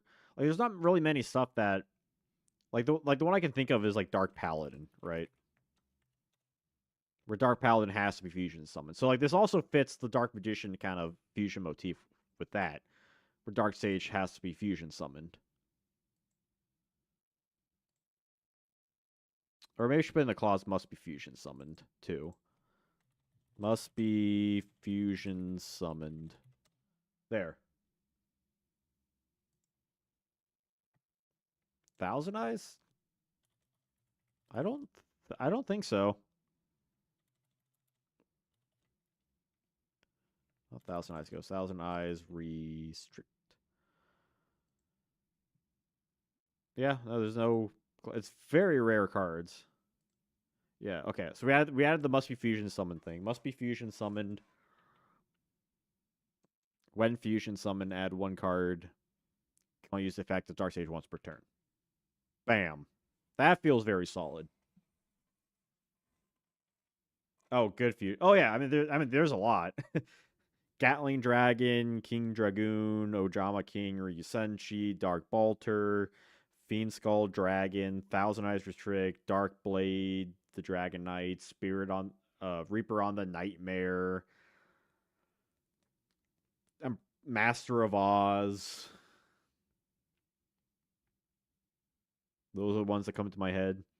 Technically speaking, you can make use of like Darkfire Dragon and Flame Ghost and Guiltia for their like typings and levels. Yeah, there's plenty. Fusionist. Exactly. I feel like we got through a lot, but also less than I was kind of hoping. Again, I'm probably gonna like do this on my free time too, and we'll see how I'm feeling next week if I want to like do a secondary stream. It's not like a lot of people were really into this though. Like we did Magic Ruler, Pharaoh Servant, and the video game promos.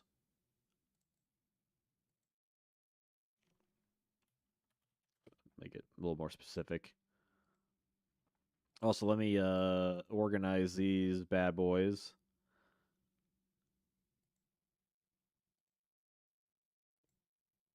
No, it needs to be like this. Bam. Yeah, I'm honestly surprised how many people were like joining the stream today.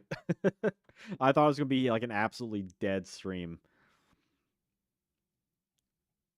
Because like I did do Metal Raiders and LOB beforehand, just so I had like a frame of reference when people jumped in the stream of what we were doing too. Also, I had the ideas in my head.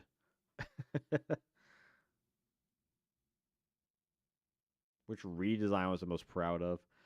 I mean, the thing with a lot of these is that it's not like I'm not.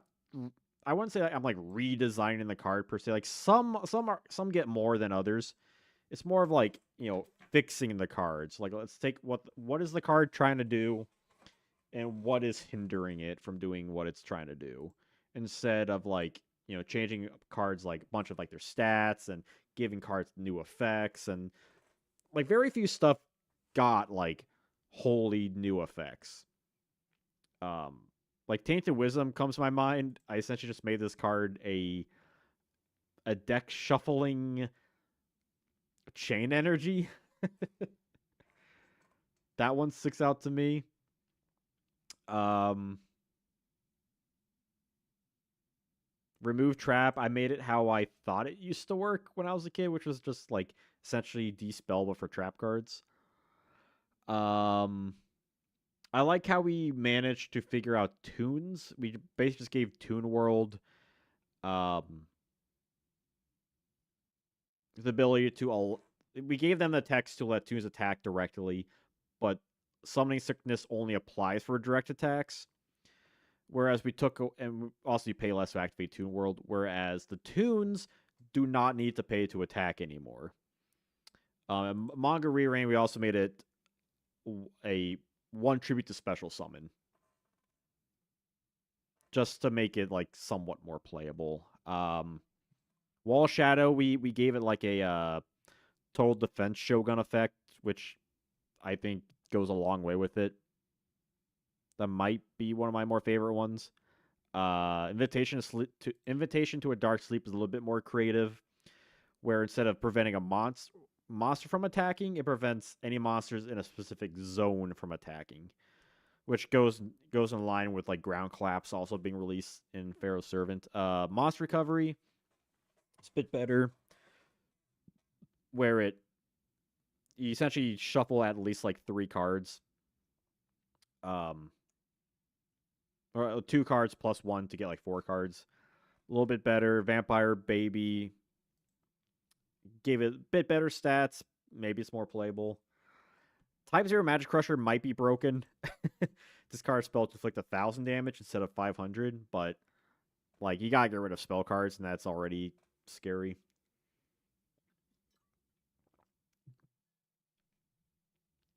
Burning Land, we basically made it a Swords of Revealing Light, but prevents field spells from being activated. It's like there's a lot of things we took a little bit of creative liberties, but like nothing that was like too crazy that really changed like the concept of the card. Like even something like Tainted Wisdom, right? Like this took me a while to figure out, but like the whole thing was that it shuffles the deck. So it's like, okay, how do we make a card that kind of works with deck shuffling? Like probably Tainted Wisdom is the one that I'm probably most proud of for just figuring out. You think ways to improve the Trinity so people would play them? Yeah, people don't want to play them. Like before I was making this, I was working on one that was more of a just like a complete redesign, which that may be something I'll do in a future stream where I instead of fixing cards, I redesign cards.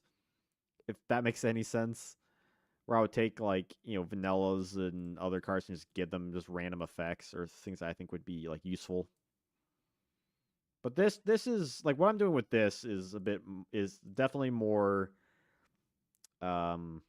what's the word? It's a bit more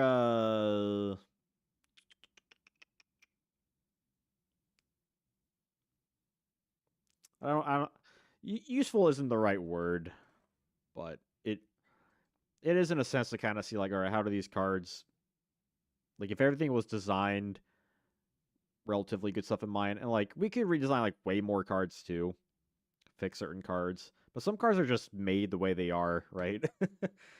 Like some cards are just designed to be bad, and there's nothing wrong with how they're designed in that regard. It's a little tricky. Something could probably be designed a little bit more simply, but like at that point we would be discussing this forever. For that graceful nerf would be discard 2, draw 3. That's interesting. Nerfing cards, like what Delinquent would do, what pay 2,000, right? Is 1,000 per card.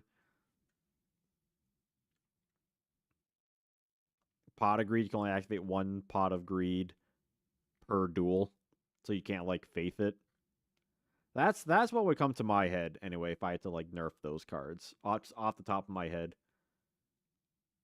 Discard 2, burn 1,000. Look at your opponent's hand, discard 2 cards, and then burn 1,000. That would be evil. Or graceful, or yeah, if we're making them even better, Pot of Greed, draw 4 cards. Graceful Charity, draw 3, and then draw 2 more. Or something like that. Or no, like draw 3 cards, then your opponent has to discard 2 cards from their own hand.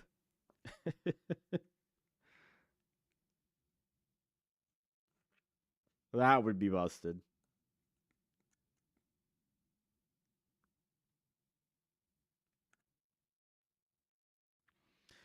Anyway, I think this stream's going on long enough. 3 hours. I remember like 2 weeks ago or like a week ago or so, I was like, I should be making these streams a bit shorter. And so far they haven't.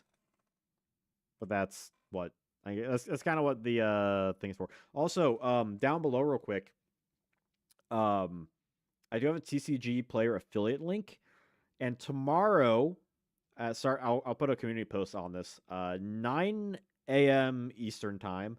There's gonna be a really big TCG player store credit sale. So if you want to buy a lot of stuff from them, tomorrow's the day to do it. And make sure to use my affiliate link because that is like a free way to help support the channel. I'll get kickback if you do that. So that'll be fun. Also, I got that donation goal up there, and I have a video coming out this Sunday, which you can watch right now on my Patreon. Is the Yu-Gi OCG Volume 3. Super fun stuff. We'll see how much I get to this for like next week, but I might do this again next week. I might just keep doing this so we get through the DM era stuff again. because it's a fun project. I think it's pretty fun. So thank you all for joining me. And until I see you all next time, have a wonderful day.